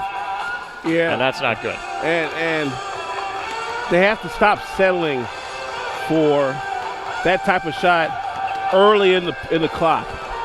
Work it. You know? Get it down to 6. Get it to your big man, let him work it out. We'll see if they go down low a lot to Caldwell early on in this third quarter. I imagine they will. We'll step aside real quick. When we come back, we will get this third quarter of action underway. It is 56-44. Steam with the lead over the Force. Back with the second half after this. It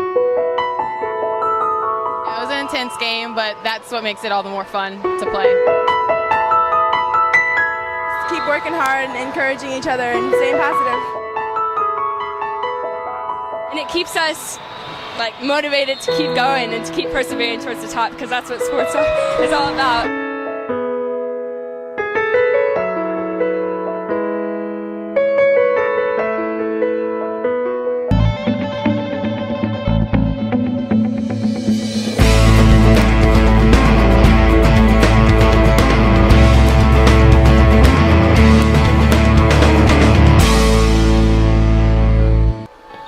Well, with the Gateway Steam up 56-44 as we get set to start the third quarter, I turn to you, Mr. Washington, sir. What does Chicago have to do to get back into? I don't want to say get back into this ball game. There's plenty of time. It's a 12-point contest, but what does Chicago have to do to start establishing themselves as a better team on the floor?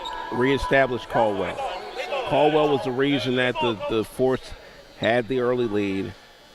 Caldwell was also the reason that they established their defensive presence. What got them out of it is the fact that not only that was Caldwell off the floor, but you were doing things that were truly not inside of the offense. And that made absolutely no sense. That's why you were sitting on 8 turnovers. You did everything and anything that wasn't even remotely inside of the offense. Well, here we go the other way, and this team, a nice job right out of the break there, and a slam on the other end as they break the full court pressure perfectly. It looked like a practice full court pressure. You know, you run it to a T in practice. You know, not a bad way to get started. And here comes Chicago. They're running a play, and there's a nice look. Left wing, 3 ball, rattles out, no good. And the rebound pulled down by Anderson. But you're right, that was an offensive set that Chicago just ran, and now they get the turnover, and right back to it they go. Dumped down low, turn around, right-handed hook shot, not going to go. Rebound, put back up and in. No, there's Caldwell. That was an offensive set. What Adams did the last time was shot way too early in the clock. You got to work the clock here. You have to, because that's the only way you're going to get your rhythm back. Riggs gives the basketball up top. That's Williams. Swings it right side to Mosley, and a foul called. Almost had the pocket pick there. That was Darius Smith. You know, and a coach can live with that. As long as you're hustling and trying to get in that passing lane and create those opportunities, coach can live with the foul. Team set to bring in Mike Gills. Gills will check in for Fortenberry.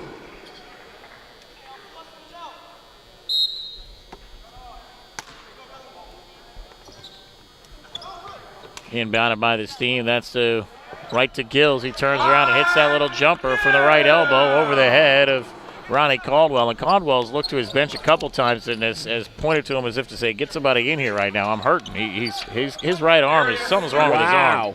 Something's wrong with his right arm. I mean, it is sticking straight out there, too. And there's a nice little kiss off the top of the glass as well. He's been flexing his right arm. Ooh-wee. Yeah. I mean, it's just kind of, I don't know what. Something's going on there. Yeah, you better get to the training staff like ASAP. Just saw Al Grishkin walk past here from the St. Louis River Sharks. Thought this team had the bucket earlier on that last possession, and now a whistle's going to blow. 5-second call. Is that a 5-second violation? Again, let your defense dictate your offense. Well, if Caldwell's out for any significant period of time here, it's going to be tough for Chicago to establish anything down low. Well, they've got some 6'6" guys. Sure. Where were they the entire first half when Caldwell wasn't out there? Making mistakes. That's what they're doing. That's true. Ball still being kicked around. Now it's kicked up top. 3 ball on the way. And again, no good off the front of the iron. Rebound snag, though, put back up, tip back in again. It's either going to be Ware or McDonald with the credit on the bucket there. It'll probably be McDonald, but again, you know, activity around the bucket is starting to be a little bit more for the Force. They're going to need a lot of that to get themselves back into it. They have to, because the Steam are burning them with half-court sets. Don't forget, this is game 2 of our doubleheader today. Earlier this afternoon, it was the St. Louis River Sharks ending the Bloomington Flex string of 24 consecutive wins as the Sharks picked up a 113-109 win. Behind 28 points from Tyler Leak, who took 20 shots from the floor. Wow. 10 of 20 from the floor. Yeah, that was a tough 28. You know, in this sequence, as we come out of the timeout, the Force are going to have to continue to play defense just like, oh, wow. I don't know about that call. Again, a coach can live with that. Darius Smith. As long as you're hustling. Palms to the heavens as if to say what? I'd have to be on his side for that one. Didn't like the call. I have to admit, the refs have been calling it a little tight. Mm-hmm. You know, you can't, but it's either going to be called tight or it's going to be called loose. I mean, again, you're looking at 22 free throws attempted by the Steam in the first half to 8 attempts by the Force in the first half. What did the Steam do in the first half that the Force didn't do? They got to the rack. Got to the rack, yep. And see right there. There's a nice take right there, and Derek McDonald. You get to the rack, you create the contact, you get the fouls. When you had talked about how a physical team that Chicago has normally been, and just didn't see that in the first half.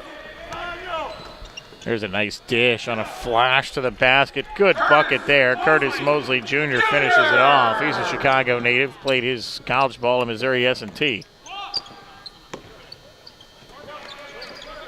On the right wing, that's McCollum with it.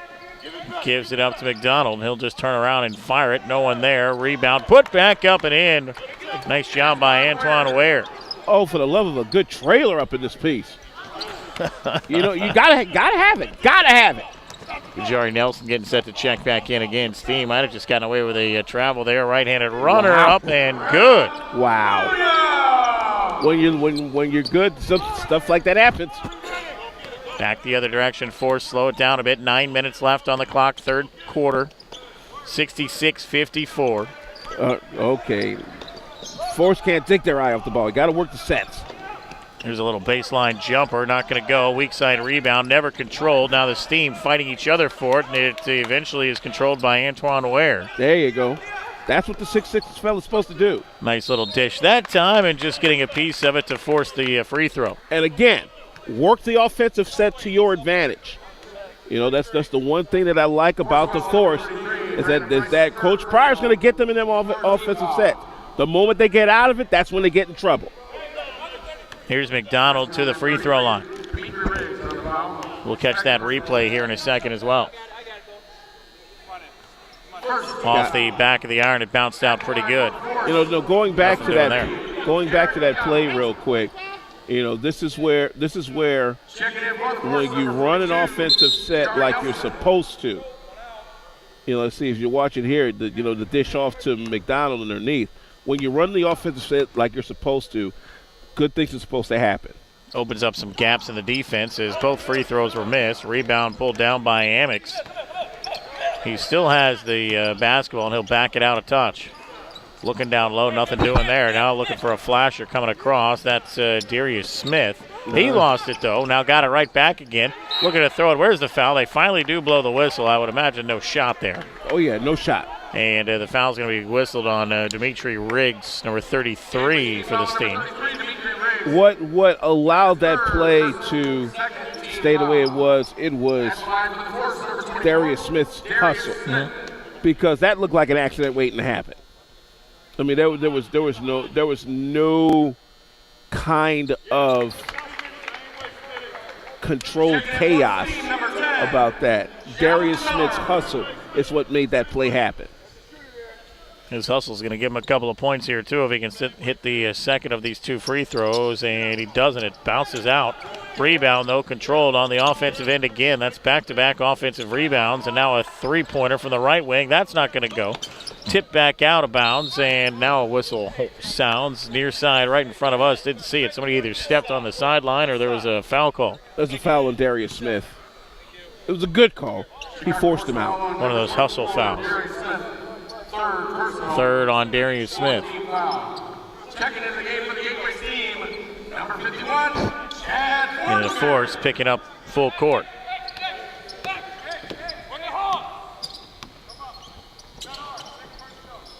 Tell you, Darrell Robinson, the coach of the Steam, I don't know what adjustments he made at halftime, but they seem to be working. At least stolen away there by the Force.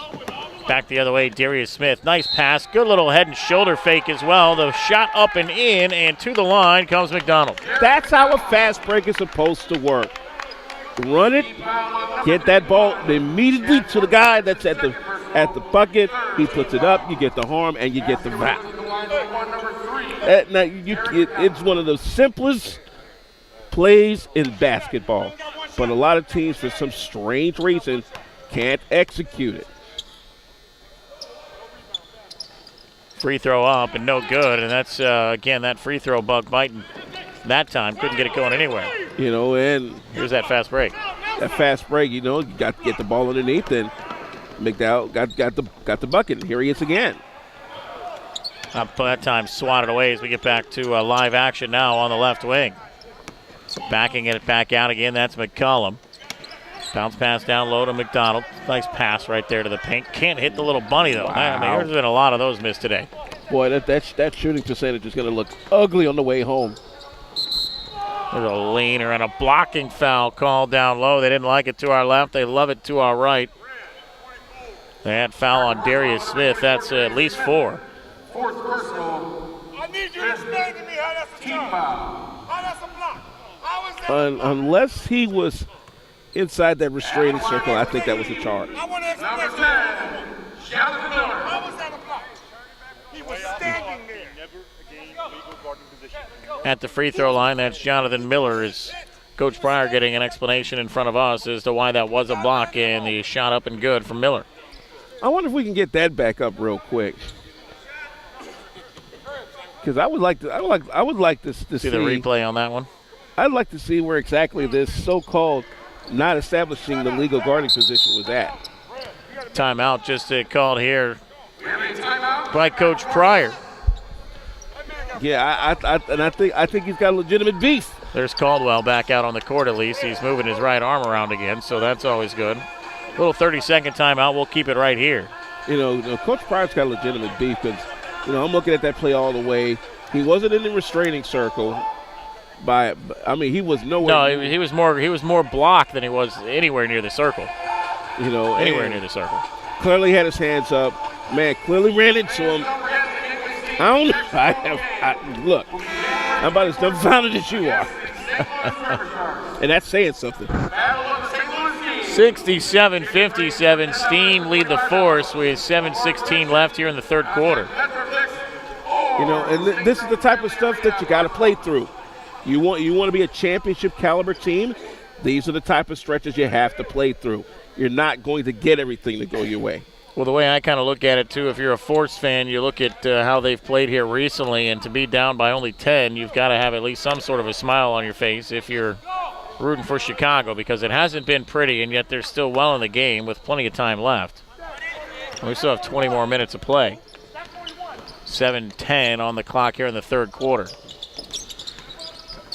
Almost a stumble now. The ball's stolen away. Still being knocked around, and that's a blocking foul. That'll be called on Tramell Adams, I believe, 44. Yes, it will. And again, what's been the recurring theme for the Force being where they are? Not running the offensive set. I don't think the guard play has been good for Chicago today. I really don't. I mean, if you want to talk about controlling the tempo, running sets, et cetera, that always, to me, goes down to the guards. And I have not been impressed with the guard play. And that's a valid assessment because the guards really have not been able to get this team going.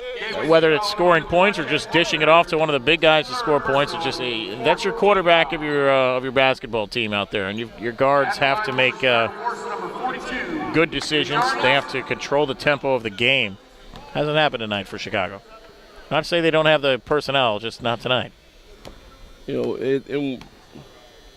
The one thing that also puzzles me sometimes is when you've got those quote-unquote emotional leaders that leave the game, the psyche of the team, the personality of the team all of a sudden takes a huge 180, and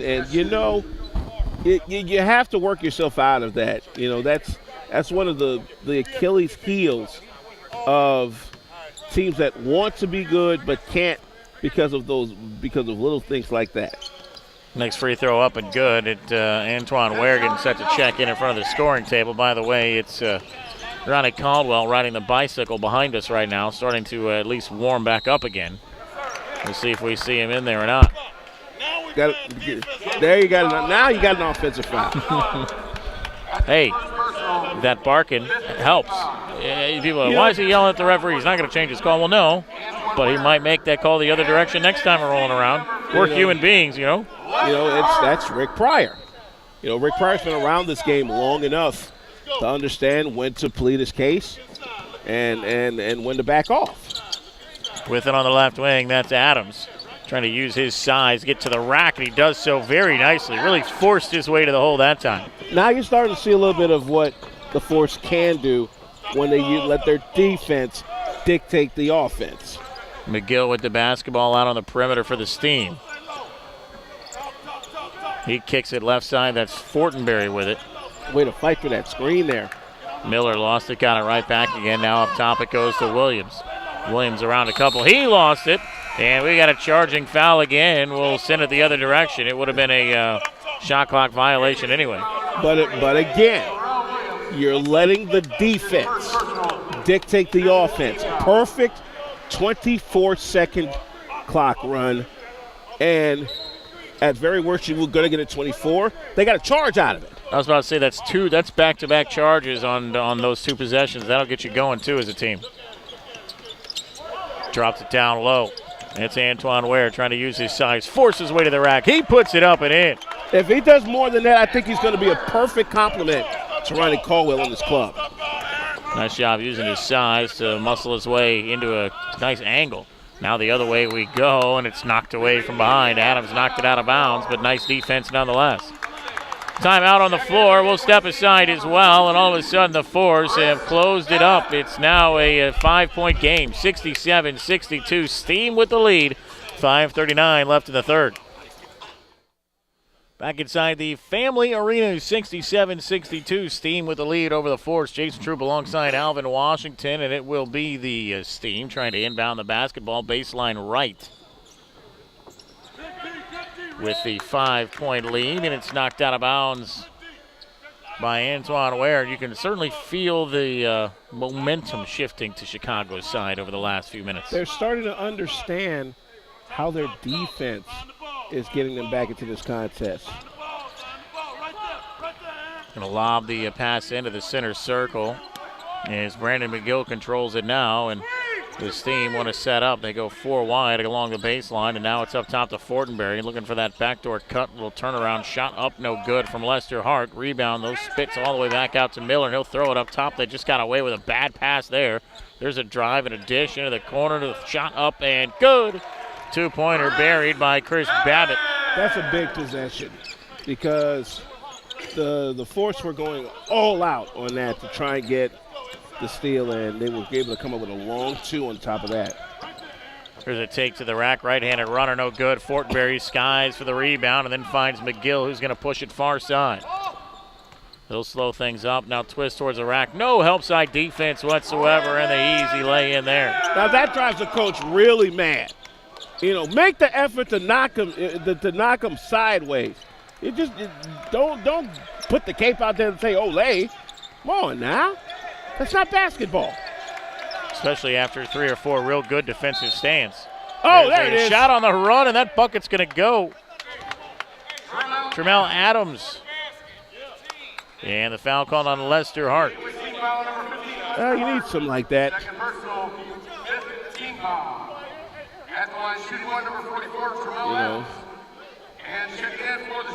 You appreciate Tremel Adams doing what he did, but that last time now, use the backboard. Please, use it. Free throw up and good. And here we come the other direction. Brandon McGill's going to walk it up court. You know, the great thing about it is Ronnie Caldwell still only has 2 fouls. McGill to the rack himself and count the bucket. And the bruise to the line he goes. That was not very strong defense either. Again, everybody just kind of cleared out for Chicago and gave him an easy lane to the basket. I don't know what the problem is, but the Force need to get their heads out of the clouds. You understand, we got a ball game here. 8-point contest with 4:18 left, still here in the third. Free throw up and good from Brandon McGill. Adley's already back up to 9. They were as close as 5 a couple of times. Taking the ball the other direction. Look at that shot thrown up in traffic. Rebound pulled down. Now the whistle's going to blow. A foul is called. Didn't see where it was. Had a ref in my way. We're going to call a holding call on McGill. It should be a shooting foul, too. It should be at the line. It should be 2 shots as well. Yeah, because everybody's in the penalty now. I would love to see the free throw totals from this period because that's good. That's the difference right now. Look at Tremel Adams trying to be the man to take the free throw as opposed to Derek McDonald, who hasn't hit a free throw in his last 5 attempts, I believe. If you're going to be in this league, you got to make those. And I mean, the point per game average, sometimes players don't get it until you break it down to say, listen, you missed 6 free throws this game. You make 6 free throws every single game. Imagine what your points per game average would be, and guess who's going to be looking at you, et cetera, et cetera, et cetera, et cetera, down the road, you know? All because you can't make a little 10-footer with no pressure on you. Absolutely. And it's not like you got a crowd in front of your face. Ticky-tack foul call that time on Travell Amex. And now you just got the clock stopped here in the third. And now you give them the opportunity to extend this lead. I was about to say, don't we walk the other end and shooting again? Force were as close as 5. Now this gets possibly a 10-point lead again. And most of that is missed free throws. Just about all of it. And it has not been pretty here. Well, missed shooting. I mean, the whole shooting tonight has not been good for Chicago to begin with. What did I say at halftime? 1 for 12 from distance, from three-point land. I don't care how good you are. 1 for 12 from distance. That's too many shots to be taking and missing. That's still settling. Sure, absolutely. And that's not their game. We talked about them coming into it.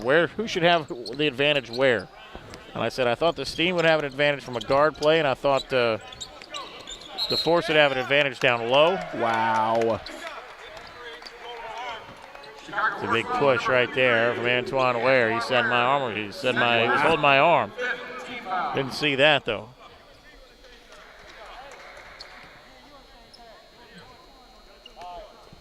Now here comes Gateway. 3:45 left in the third. Up by 10. Steam with the basketball, and there's a wide open lane down the middle. Stuffing it home was John Miller. If there's one thing that Coach Pryor is going to bark at these young men on the way home, is that there has been, on many occasions, there has been no help. I mean, absolutely no help on defensively on stuff like that. Easy bucket there for Ware on some slop that he picked up under the hole.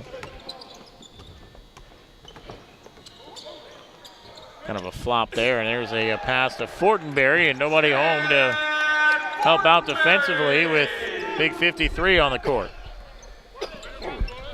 That's what I'm talking about. Where's the help?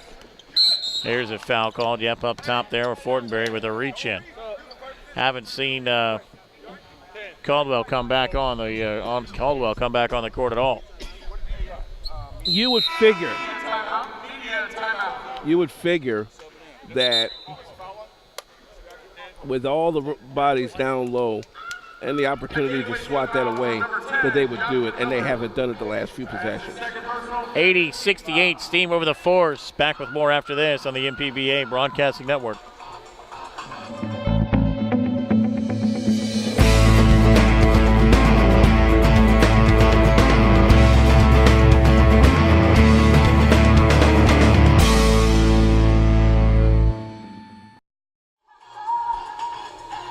(80-68), Steam with the lead over the Force as we play here in the third quarter. 2:54 on the clock. Alvin Washington to my right, Jason Troop here with you. Opening game for the Chicago Force this season. Steam playing game number 2 after falling on a Friday night to their crosstown rivals, the St. Louis River Sharks, and the free throw is no good.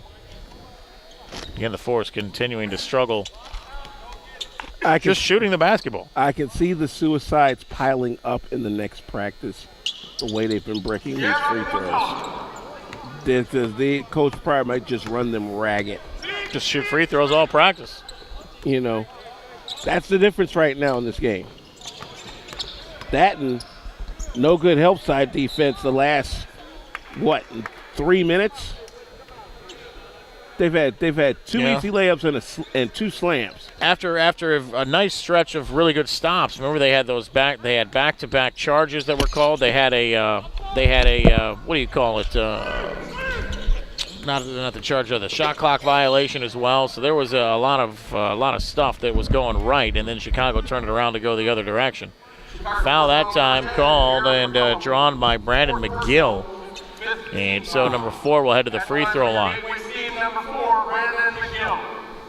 with a chance to stretch this lead even further. It's at 11 right now. It could be 13. First one is in there. It's up to a dozen. I tell you, when the tape comes back, it's not going to be pretty at all. At all. Are you fortunate enough to be listen, there's a lot of time left to go. I mean, we're sitting here saying like the Force have already lost this game, and they certainly haven't. But they're down 13 and no signs of stepping up, especially with bad passes like that, as that one's stolen away by Hart, and now he can't get control of it in front of his own bench. But are you on the bus? Did you ride the bus up with these guys? Oh, yeah. Oh, that'll be a fun one back home if they can't right the ship, huh?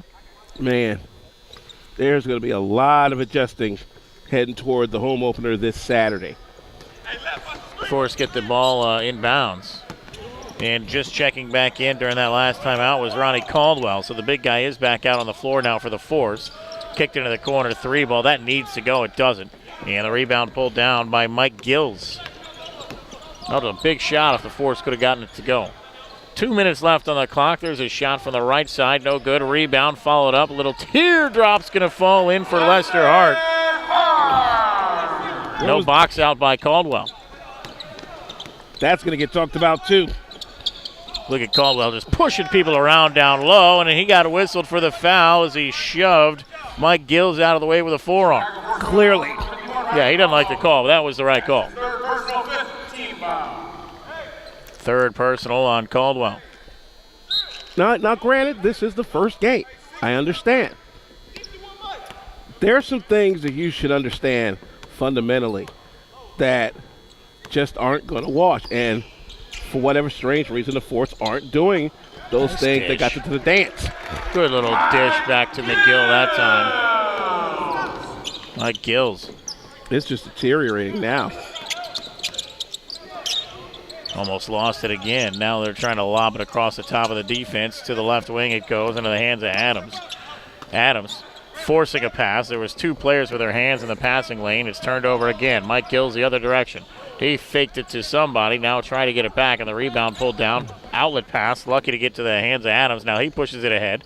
Little layup off the window and in from Jared McCullum. Here come the Steam the other direction. Under a minute to go here in the third. On to the right wing it goes to Gills, and he's going to slow it down and walk it up top of the key. I'm sure he looks at the big guy and says, I can take him one-on-one. Tried to that time, and his shot was swatted. Now it's kicked outside again to McGill. He's going to step in, fire the shot. Rims around, no good, off the face of the big guy, and the ball still in the hands of the Steam. The shot was off, and he got it off and in before the violation. They want a shot clock violation. They're not going to get it. And shot was out of the hand before the buzzer sounded. 88-71 now, and there's a forced shot. It won't roll through, but we do have a foul called. It's going to be on Brandon McGill, with 17.8 left, but it's a 16-point contest right now. I don't know how, I don't know where, but somewhere between now and this timeout coming up in between the quarters, there has to be an attitude adjustment because it's just not there right now for the Force. Now, I don't keep up with the trends in the fashion industry or not, but it looks to me like the young man at the free throw line has 3 pairs of socks on. Is that what that is? It looks like he has 3 different. He's got like ankle socks on, by medium socks, and then long socks on. That's what it looks like. Again, I don't know, and maybe I'm missing the boat, and I certainly am. But that's what it looks like to me. I'm getting a nod to my left. Yeah, our producer is saying the same thing. That looks like he has 3 pairs of socks on. There's a shot as the horn sounds. It's not going to go, and that'll take us to the end of 3. 88-73, the Gateway Steam representing St. Louis here tonight. 12 more minutes to decide this one. We'll figure it out when we come back after this on the MPBA Broadcasting Network. This is my son, Brett Finbloom, student athlete, community volunteer, college freshman. Ever heard of him? It was all there in his obituary. Brett died after just 2 hours of drinking. Not in a fall, not in a car crash. He drank too much, too fast. Brett died at a party from alcohol poisoning. Friends watched. A few tried to help, but no one called 911 until it was too late, afraid they'd be arrested for drinking. If medical help is needed because of alcohol, call 911 immediately. Stay until help arrives and cooperate. Minors who call for medical care and assist police cannot be charged with underage drinking. It's Indiana's Lifeline law. Make the call, get help, save a life. Alcohol makes smart teens do stupid things. Stop it from becoming deadly. Make the call, get help, save a life.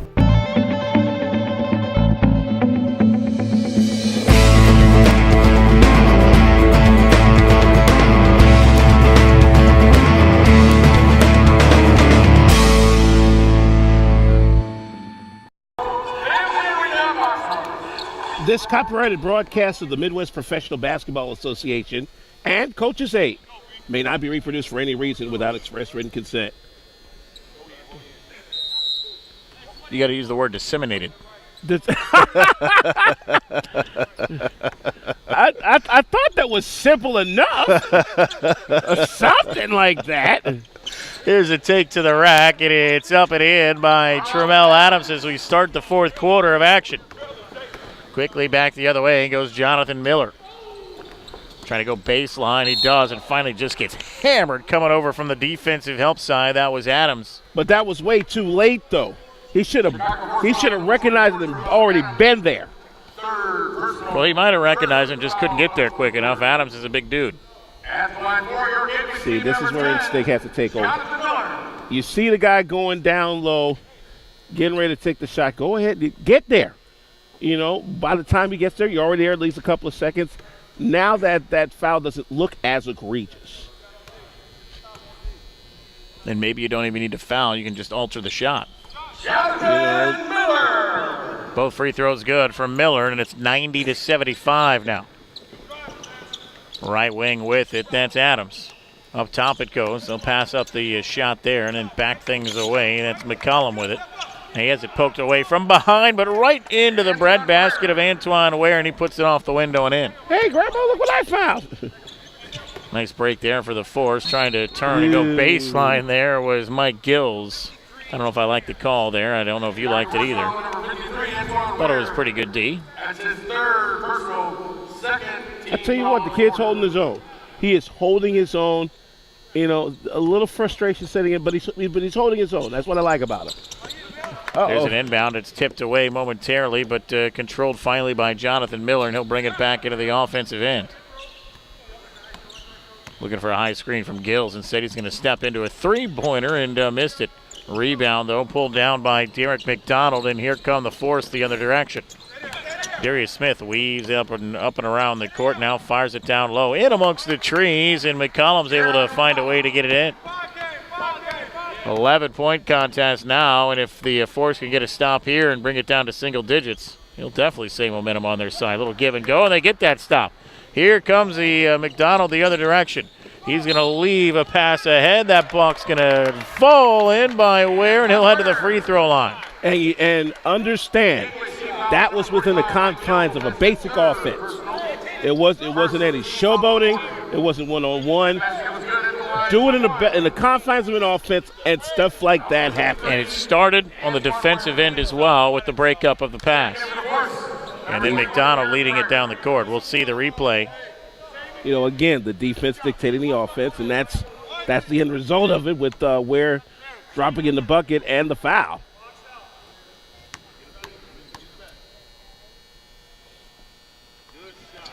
Ware's shot up and in. Look at this, 8-point contest now.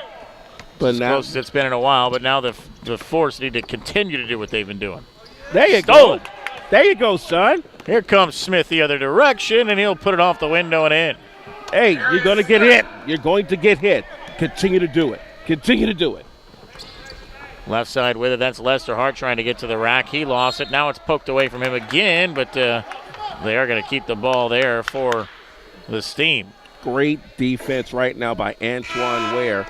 And I must say, he is really showing his worth. Now, not to take anything away from the Gateway Steam.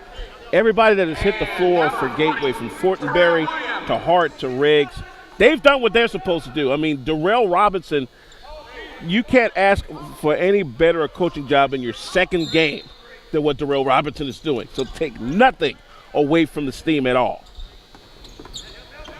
Miller with it, trying to go baseline, cut off nicely. Now he's going to fire it up top. Fortenberry looking for the little give and go. They got it. Bucket is good. And the foul. In the confines of the offense. High-low. That was perfect. You know, Fortenberry couldn't have made a better pass than that. That's a big bucket, too, because the Force had just cut it to an 8-point lead, or an 8-point deficit. Actually, they had cut it to 6. 6, okay. Free throw up, no good, and the rebound yanked down by Ware. Nah, I wouldn't have passed it like that. No, they had got it. Yeah, it's 92-84. They just hadn't put those points up on the board quick enough. 92-84. It's an 8-point contest. Steam with a lead. Just under 10 minutes left in this one. Still a lot of basketball. Tons of basketball left. But you got to stay within the offense. They get the inbound between the circles. That was Pryor with it, and he'll give it up on the right wing. Trying to slip through a couple of defenders, and now a jump ball is going to be whistled for. That is definitely not within the confines of the offense at all.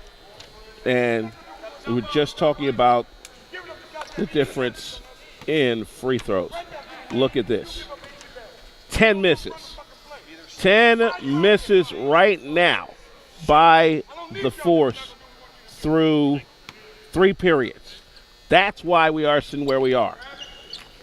Jump ball won by the Steam. I'll tell you what, Coach Pryor's not waiting until they get on the bus. he's unloading on them right now. That's what's endeared me and a lot of people who are following the Force right now to him, is that he is no nonsense. Oh, that shot by Fortenberry sat on the rim for 5 minutes and didn't fall in. Back the other direction. What the heck? Looking for I don't know what that was. Out of control, looking for a last place to drop it off. He should have been past that to Pryor in the corner. Nope. You know, again, when the Force get out of their offense, stuff like that happens. You know, it's a broken record, but you're seeing the proof right here, ladies and gentlemen. Walking the basketball up court, that's Jake Anderson. A much quieter night tonight than he had on Friday night, and that three-pointer won't go, and now we're going to say Steam basketball. No, we're going to say a loose 53, Antoine Ware. Yeah, they called a loose ball foul on that one. You know, at this point, you probably want to get Caldwell back in. He's got 3 more fouls to give. I mean, what's the point in holding on to him now? Inbound it quickly to Fortenberry. Although Ware hasn't played poorly. He really hasn't. He just got the rebound there on that missed shot. I would like to see a Twin Towers situation. Yeah, absolutely. Absolutely. Back the other direction. Here comes the Steam. That's Terrell Williams with it. Little right-handed finger roll won't go, and a blocking foul called is Antoine Ware. Absorbs the contact and gets whistled for it. And checking into the contest for the first time in a while, Sam McWhorter, who got the start tonight. Wow, that was amazing. Terrell Williams. Thought he stood his ground, thought he was already there. They said otherwise. Jerry Nelson looks like he's set to check in for him as the free throw is up and good. Number 5, Sam McWhorter. So I mean, clearly, Ronnie Caldwell's not 100%. Or there's something wrong with him. I mean, the right arm, or I don't know what it is, but I mean, he's got to be in there right now, right? He's only got 3, maybe 4 personal fouls. Just 3 fouls. Tell you, Ware with 8 points on the evening. Great night for the young man. Next free throw misses a bit short. Battling for the rebound, and the Steam come away with it. Can't get the shot up and in, but a foul nonetheless, and Williams will head back to the free throw line. I can sense the frustration in Coach Pryor's face because, yeah. So back to the line is the Rochester, New York native, Terrell Williams, who played not far from here down in Jefferson City at Lincoln University. Free throw up and good, and until recently, the head coach of the Lincoln football team was old Mike Jones, the guy who made the tackle on the half-yard line against Tennessee back last time the Rams were any good. Speaking of football season, it was the Colts winning earlier today, and last look, it was Detroit over Dallas by a couple of touchdowns. Next free throw is good as well. Yeah, we better see what's going on with the. Better check out the NFL, right? Nice take there, coast to coast from Darius Smith. And back the other way come the Steam. Hey, you see how it's jumped back up to a 9-point lead just that quick? To the rack comes Miller. Extra pass, left wing, 3-ball. McGill, and he can't get it. Weak side rebound, snared by Adams. And here come the Force up court again. Darius Smith leaves it off right side. Clean block, and now they're going to get a foul called. Oh, jump ball. Jump ball, all right. Jump ball, caught him right before underneath the rim. Looked like it was a clean block at first, but I guess he was never separated from the basketball. Next time out we come up to, I'd like to give a special tribute here.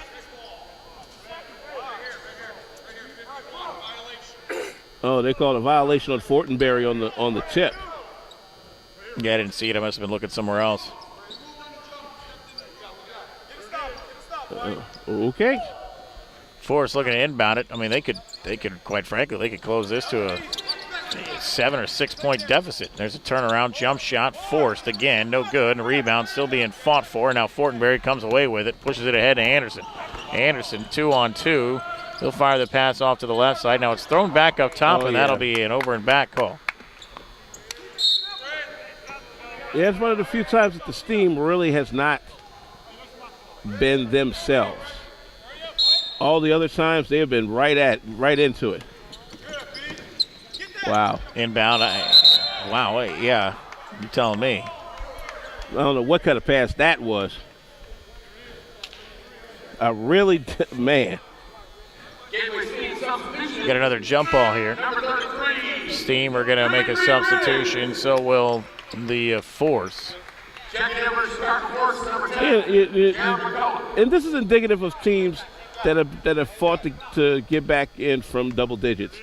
They'll make that one good run, and all of a sudden when that one piece of adversity pops up to get them, they go right back to what got them in the hole in the first place. Steam basketball, 7:45 left. Shot clock's not running. It doesn't matter. The bucket is up and in there by Brandon McGill. Shot clock is now running. There it goes. Now it's ballooned back to a double-digit lead. 97-86 with 7.5 left. Nice give and go that time. Maybe got away with a stutter step in the lane, but McDonald finishes it off.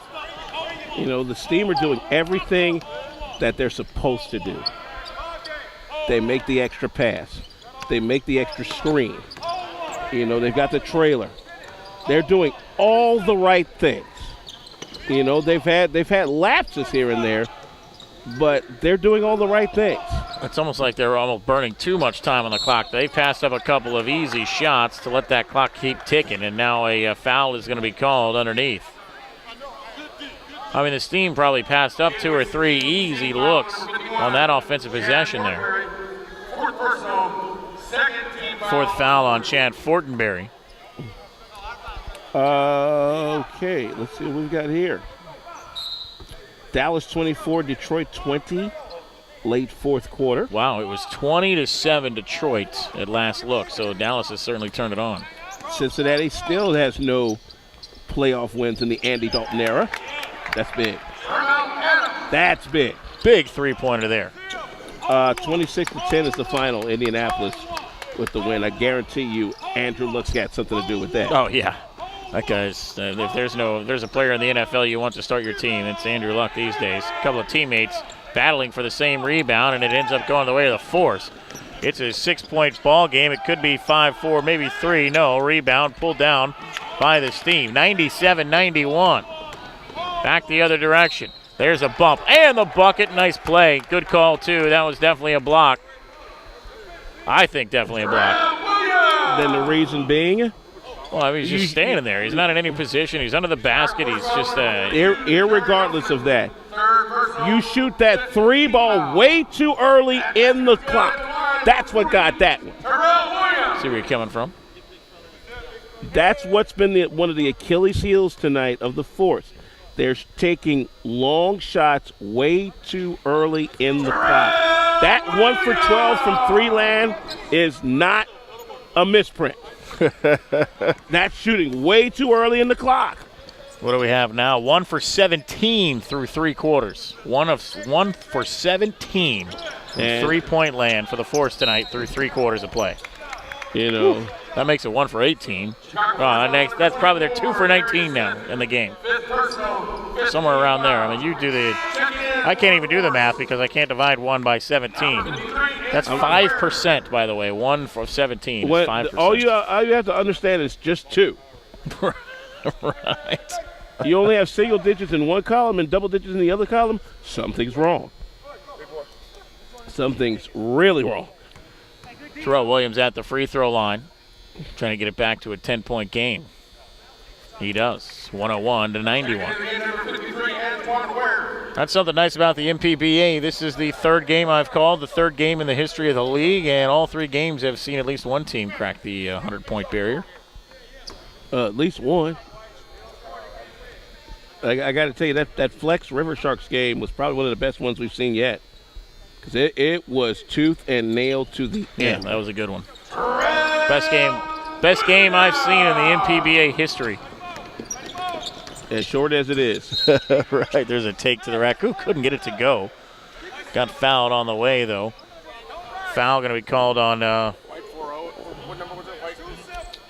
thought they said 44, but there's no 44. It must have been 4-0. White 4, Brandon McGill. There we go. There's a free throw hit by Smith. 6:04 on the clock here. 10-point game.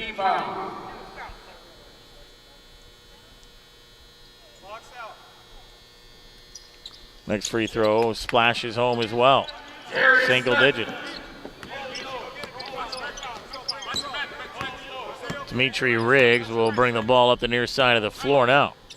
Looking for a screen from Fortenberry. Now left wing it goes to Anderson. Good look, backdoor. Wide open and an easy layup up and in by Dimitri Riggs. Great passing by the Steam that time and nobody home defensively for Chicago. Again, the Steam are doing everything they were supposed to do. There's a three-pointer forced up early on, and once again, just bad shooting tonight. There's a take, a little leave behind to the trailer. Some bodies running into each other, flopping on the court. Now finally the Force come away with it. Up the other direction, and an easy little bunny hit by Tremel Adams there. It isn't bad shooting. It's when they're taking the shots. If you're taking a three-point shot at 20 seconds left on the clock and you're not getting the rebound, that means the other team is taking the opportunity to get that back and get the points. Clean steal by Darius Smith, and now a foul called on the floor. We've got a timeout on the floor as well. If we can keep it here for just a moment, we'd like to dedicate tonight's broadcast to the memory of, I think, one of the pioneers when it came to highlight shows and just out and out great sportscasting. And a Chicago native himself, Stuart Scott, passing away today at the age of 49. Just recently got the Jimmy Valvano Perseverance Award at the ESPYs. Had been battling cancer for a long time. And there is not a dry eye right now in Bristol, Connecticut, or anybody who knows anything about Stuart Scott. I mean, just a wonderful human being, someone who really brought life to highlights and made what ESPN what it is. And not only that, but he's also helped mentor and inspire generations of sportscasters since his arrival at the four-letter. And all of us are forever indebted to what Stuart Scott meant to sportscasting. And he will be forever missed on the scene. Well said, Alvin. Well said.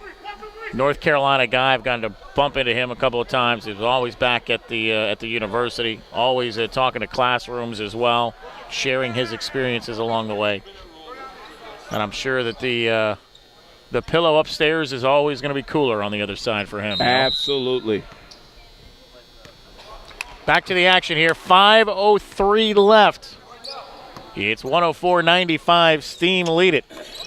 And I think the congregation is telling him he got to rise up. That's going to be easy. Here's a nice interior pass there, and just couldn't get it to go, but he stayed with it. Nope, Antoine Ware, that'll be a travel. That is an absolutely great call by Elysiak. It was an air ball. You cannot get an air ball and put that as a rebound. That's an absolutely great call by the official. It's one of the easiest calls to make. You don't see it a lot, but it's an easy call. Well, I think Antoine is over there arguing. He's trying to say, listen, it was tipped on my shot. If my shot was tipped, and I don't think it was. I didn't see it tip at all. Not even close. I didn't see it tip at all. Not even close. That was a great call.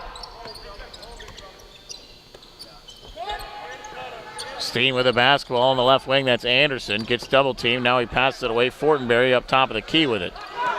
Oh, he had a backdoor cut if he waited for a split second longer, did Fortenberry. Now Anderson, around one player, throws up the right-handed runner. It hits the rim. Rebound pulled down, though, by the Force, and back the other way they go. There's the big boy running the floor, but he can't get the finger roll to go. That was Terrell Adams. Finally, it's off the window and in, though. Wow. As Adams gets it to go, and we've got ourselves a 7-point contest now. Force are not out of this by a long shot at all. McGill doing some work out on the perimeter, pulls up his shot, left a bit short. Rebound controlled by the Force. And I don't know what was going on there, a little give and go in your own defensive end, and now the whistle's going to blow. A timeout finally called to my left by Coach Pryor. Yeah, and he's only got 2 seconds to get that ball across the timeline now. Oh, this is not good. Yeah, that's is that Ware down on the floor over there? It looks Ware. like it, yep. Boy, he has played his heart out tonight. And he's the guy that's really filled in for Ronnie Caldwell's lack of minutes this evening. They're going to help him up and see if that's just a cramp of some sort or what it is. He is going to walk off under his own power and putting weight on the left leg, but grasping at maybe the hamstring there. Ooh-wee. Yeah, that looks like a hamstring too. Yeah, he's put in work though. You know, hats off to him. You know, the young man out of Tuskegee, 6'6", small forward. He has really shown his mettle here, and watching this last play, you know, the hustle and everything on the floor, and then there he goes down. But you know, if you are desiring to make it to the next level, that's the type of play you got to make. He's definitely grasping at the back of his left leg.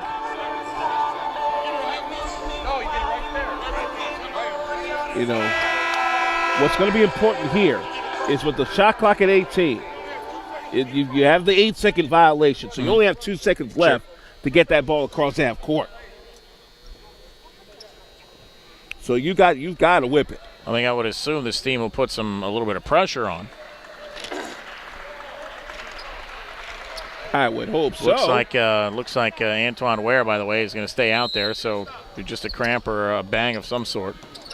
Yep, they got it across the timeline in 2 seconds, and they're almost going to get an easy bucket going the other way. They do. That's big. That's big. That gets them down to 5. That's the closest they've been all night. 3.5 minutes left in this one, and back the other way. There's a drop-off pass and a slam from Fortenberry. They've perfected that all night long. The crash to one side, the drop-off to the other, and Fortenberry for the 3. There's another forced three-pointer, no good. Fortenberry skies for the rebound, and now stepping on the baseline was Anderson after he grabbed the rebound, and there's a turnover. But again, another three-point shot forced up needlessly with, 20 seconds left on the shot clock that went begging. You know, it's like, really? Can you get into the offense once tonight? Can we get a shot out of an offensive set? There's a nice take to the rack. That one rattles around. Still out, though. Ball being battled for, and Fortenberry finally comes away with it. He's double-teamed under the basket, but rolls it out to Freedom. That's Riggs, and he's knocked aside from right behind. That'll be a foul on Aaron Pryor. And a Riggs to the free throw line. I mean, it's going to come down to free throw shooting here, it looks like. I mean, Gateway is going to step up some physical play. It's not needed, though. It's a 7-point contest. The free throw misses are big here. They're astronomically big. 10 misses by the Force coming into the fourth quarter. That's the difference right now. This game is easily a Force 3 to 4 point lead. Again, after 3 periods of play, 1 of 17 from three-point land, 12 of 22 from the free throw stripe for the Chicago Force tonight. And I think those numbers have probably gotten worse here in the fourth, if that's possible. There's a nice little floater up and in by Jared McCollum. Well, maybe the three-point shooting's gotten better because they hit one. Ooh, there's a nice There's a steal and a well done one that way. 2-on-1, going to be an easy one. Nope, instead just a little right-handed runner won't go, and the rebound still being battled for. Whistle's going to blow, and a foul called on Brandon McGill, but hey, the Force get a break there, but you got to hit that shot. We'll step aside, won't we? 108-101, Steam leading the Force with 2:41 left. Back with the end of this one after this. Back here on the MPBA network, Steam 108, Force 101. It'll be young Mr. Jarrett McCullum of the Force at the line for a pair while he's shooting. Some NFL wild card scores to bring to you. 1 minute left down in Big D. Dallas up 24-20. They've come back from a 20-7 deficit to take the lead in that game. Indianapolis keeps Cincinnati winless in the Andy Dalton era, 26-10. So that'll make the divisionals all set. Back to the contest here. It is a 5-point game, 108-103, with 2.5 minutes left in this one. It's been a game that feels like it's been the Steam in control all night long. Chicago has not played well, but they find themselves right in the mix. Whistle blew a foul call, and it's going to stay with the Steam as they'll inbound it underneath the basket right.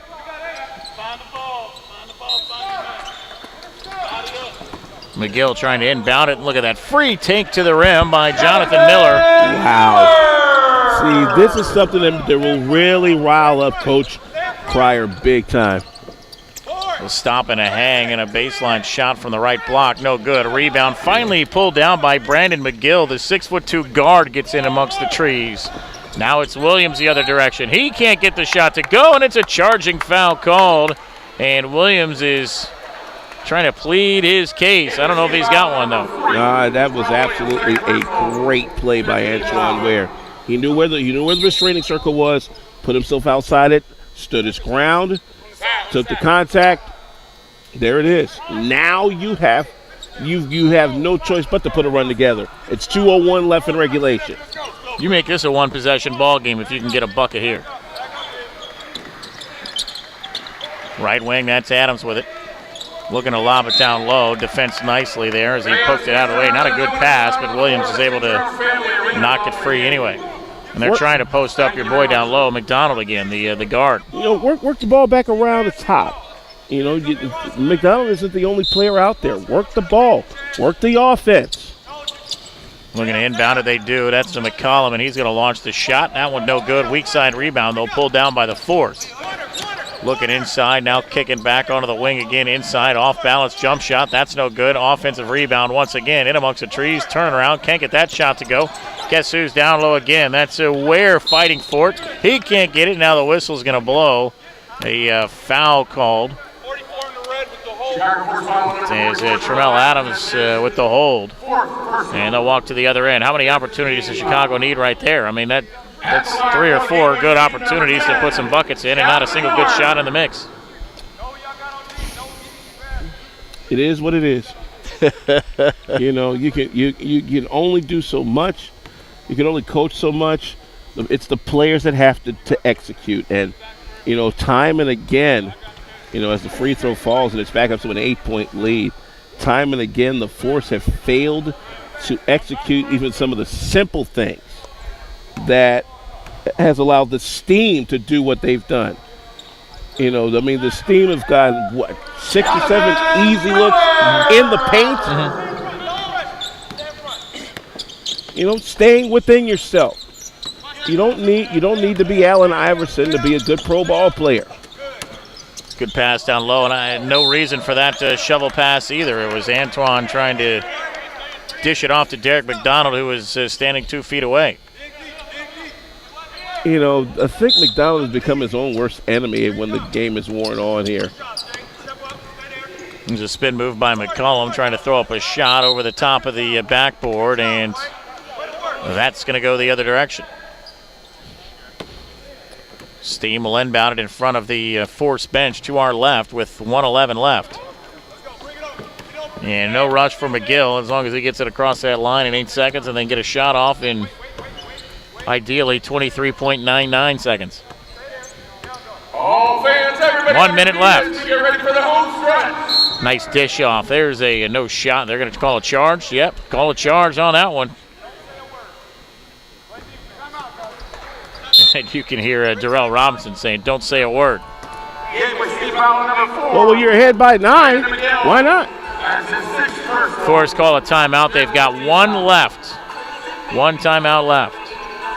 We'll step aside as well. 112-103. Steam lead the Force. Back with more right after this.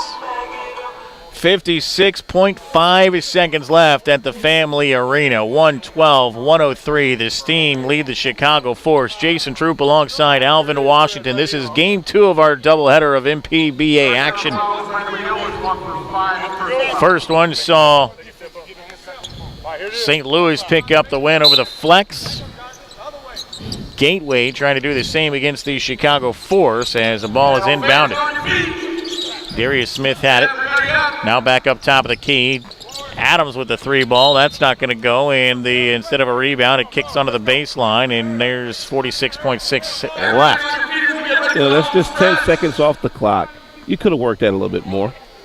You could have. You could have gotten a much better shot than that. And that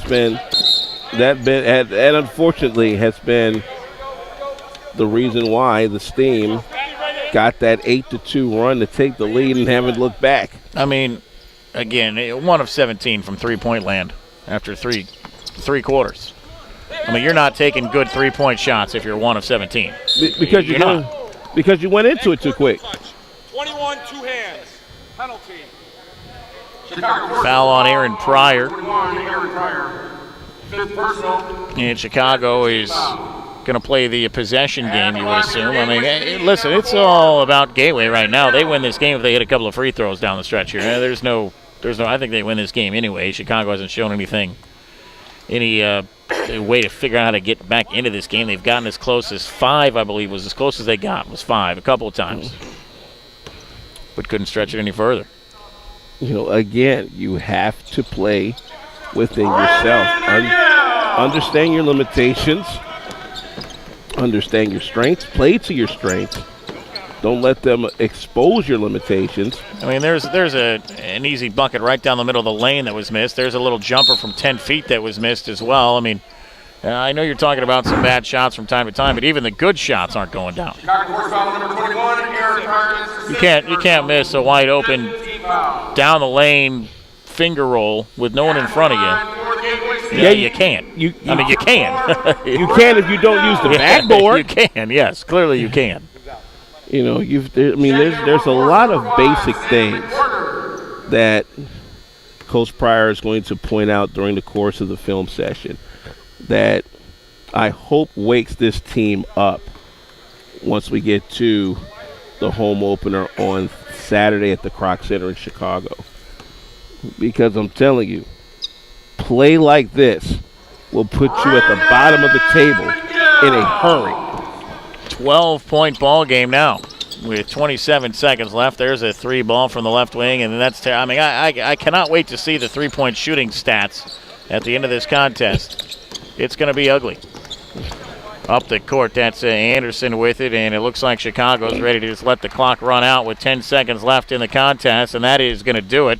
They high-five at center court, and you can go ahead and wrap this one up. 115-103. St. Louis has swept the doubleheader here today. And what a game by Gateway. A slow start, but the Steam end up picking up the W. We'll step aside real quick. We'll come back, and we'll wrap a neat little bow around this one, get some stats for you as well.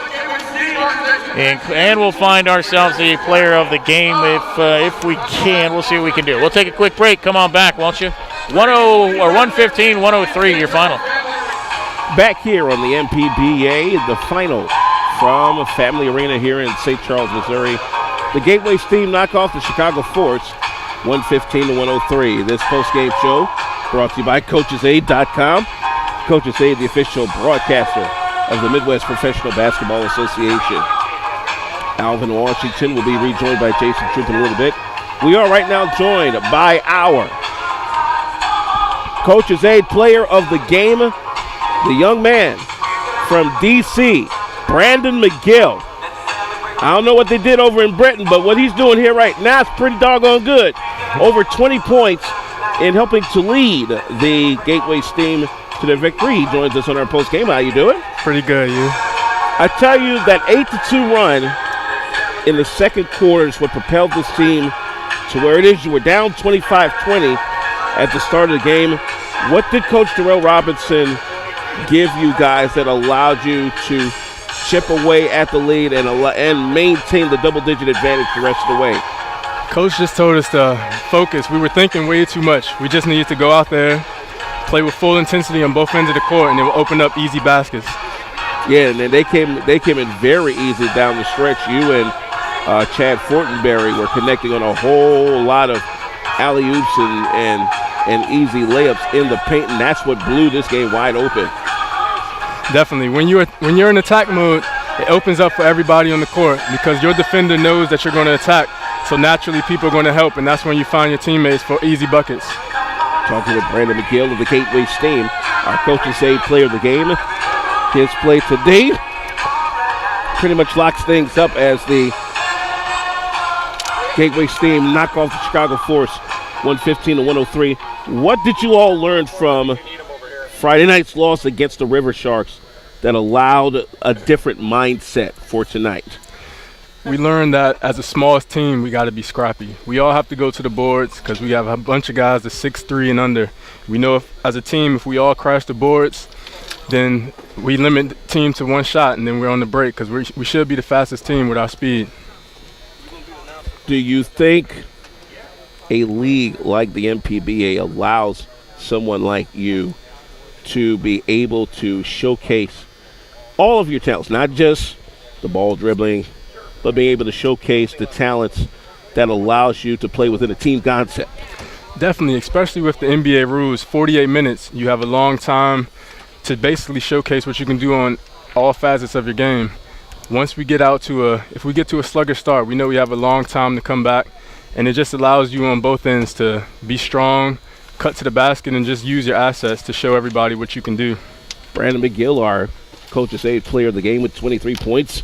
What was very important is that you and the team made your free throws, and that was even bigger than anything else. Definitely. On Friday night, we went 19 for 36. Obviously, when you leave 17 points on the line and lose by 12, then everybody's regretting it. So we came in today, especially I wanted to make a point of it. I missed 3 free throws on Friday night. I missed one today, but that's much better than Friday, and we definitely needed the free throws. They're wide open shots we got to knock down. The band from Chocolate City does it right. Brandon McGill with 23 points, our Coach's Aid player of the game as the Steam knock off the Force. 115-103. Brandon, thank you very much. Good luck down the stretch. Thanks a lot. Appreciate it. Jason and I are back to wrap it up in a skosh. Do not move a muscle. 115 for the Gateway Steam, 103 for the Chicago Force. This is the MPBA on Coach's Aid. Back here on the MPBA on Coach's Aid. The Coach's Aid postgame show rolls right along. 115-103. The Gateway Steam knock off the Chicago Force. Alvin Washington Reed joined by Jason Troop. And Jason, you showed me a number that I thought was very indicative of tonight's game, and that was the free throw shooting. The Force had 7 less attempts than the Steam had makes. That's a good way to put it. Then that's saying something. The Force, 17 of 27 from the free throw line. That's 62% for you math majors. And on the flip side, forget about the buckets made. 47 free throws attempted. Just 47 attempted by Gateway. They hit 34 at 72%. I mean, there's your contest right there. And the other one that blew my mind, and you know exactly where I'm going, 2 of 24 from behind the arc. That's 8% shooting from behind the arc. And 24 attempts.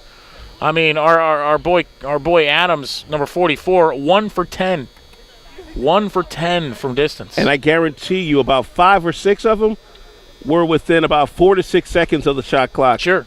Rolling down. Rushed shots, not in the flow of the offense. You know, that's something that Rick Pryor is going to stress this week. How is he going to do it? Only he knows how to.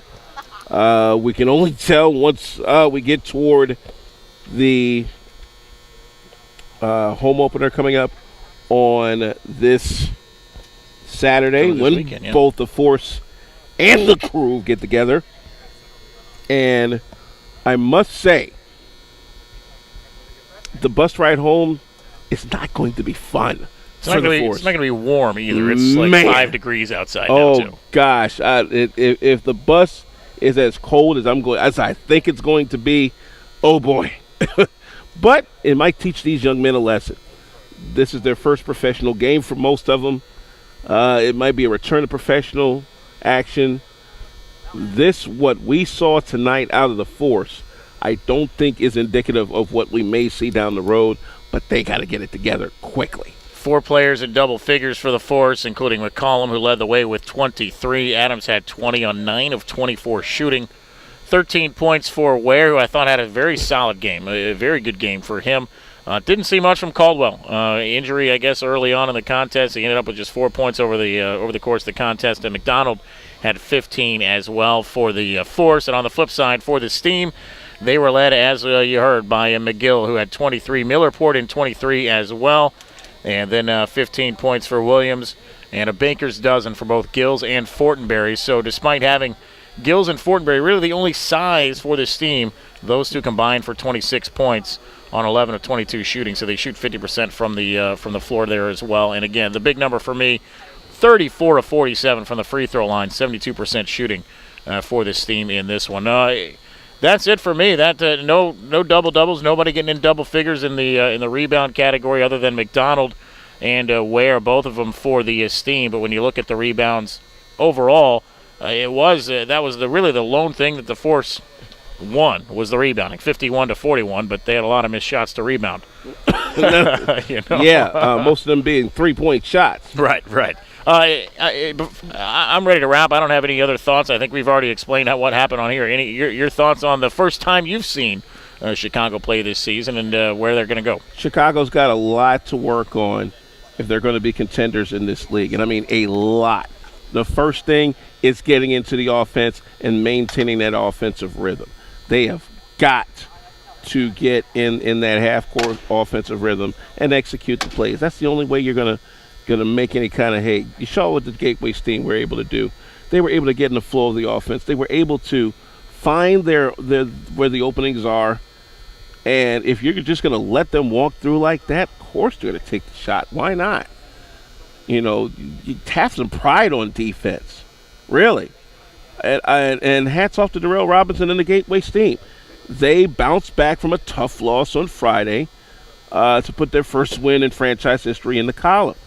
Now, how does that translate later down the stretch? I don't know. But if tonight is any indication, I think the Gateway Steam might be one of the teams to beat a little bit later on in the stretch when you're looking at that battle for the playoffs. Maybe both those teams in St. Louis, both the Steam and the River Sharks, off to a pretty good start in the NPDA. Very impressed with the River Sharks. Very impressed with DeWitt and the way that he's handled himself in the post. That's the kind of post player that if I'm building a team around, that's the guy I want to build around right there. Is someone who has a nose for the basketball, does not mind getting his hands dirty, knows and understands, look, I got to put this back, and puts it back with authority. Folks, that's going to do it for the broadcast tonight. Listen, big thanks to everybody that makes it possible on Coach's Aid, to my partner as well, Alvin Washington. Looking forward to seeing you back in your territory when we get down the road a little bit. Sounds good. I'm Jason Troop signing off for the final time tonight, repeating the final score for the final time this evening, 115-103. The Steam knock off the Force. We'll chat at you all later on down the road.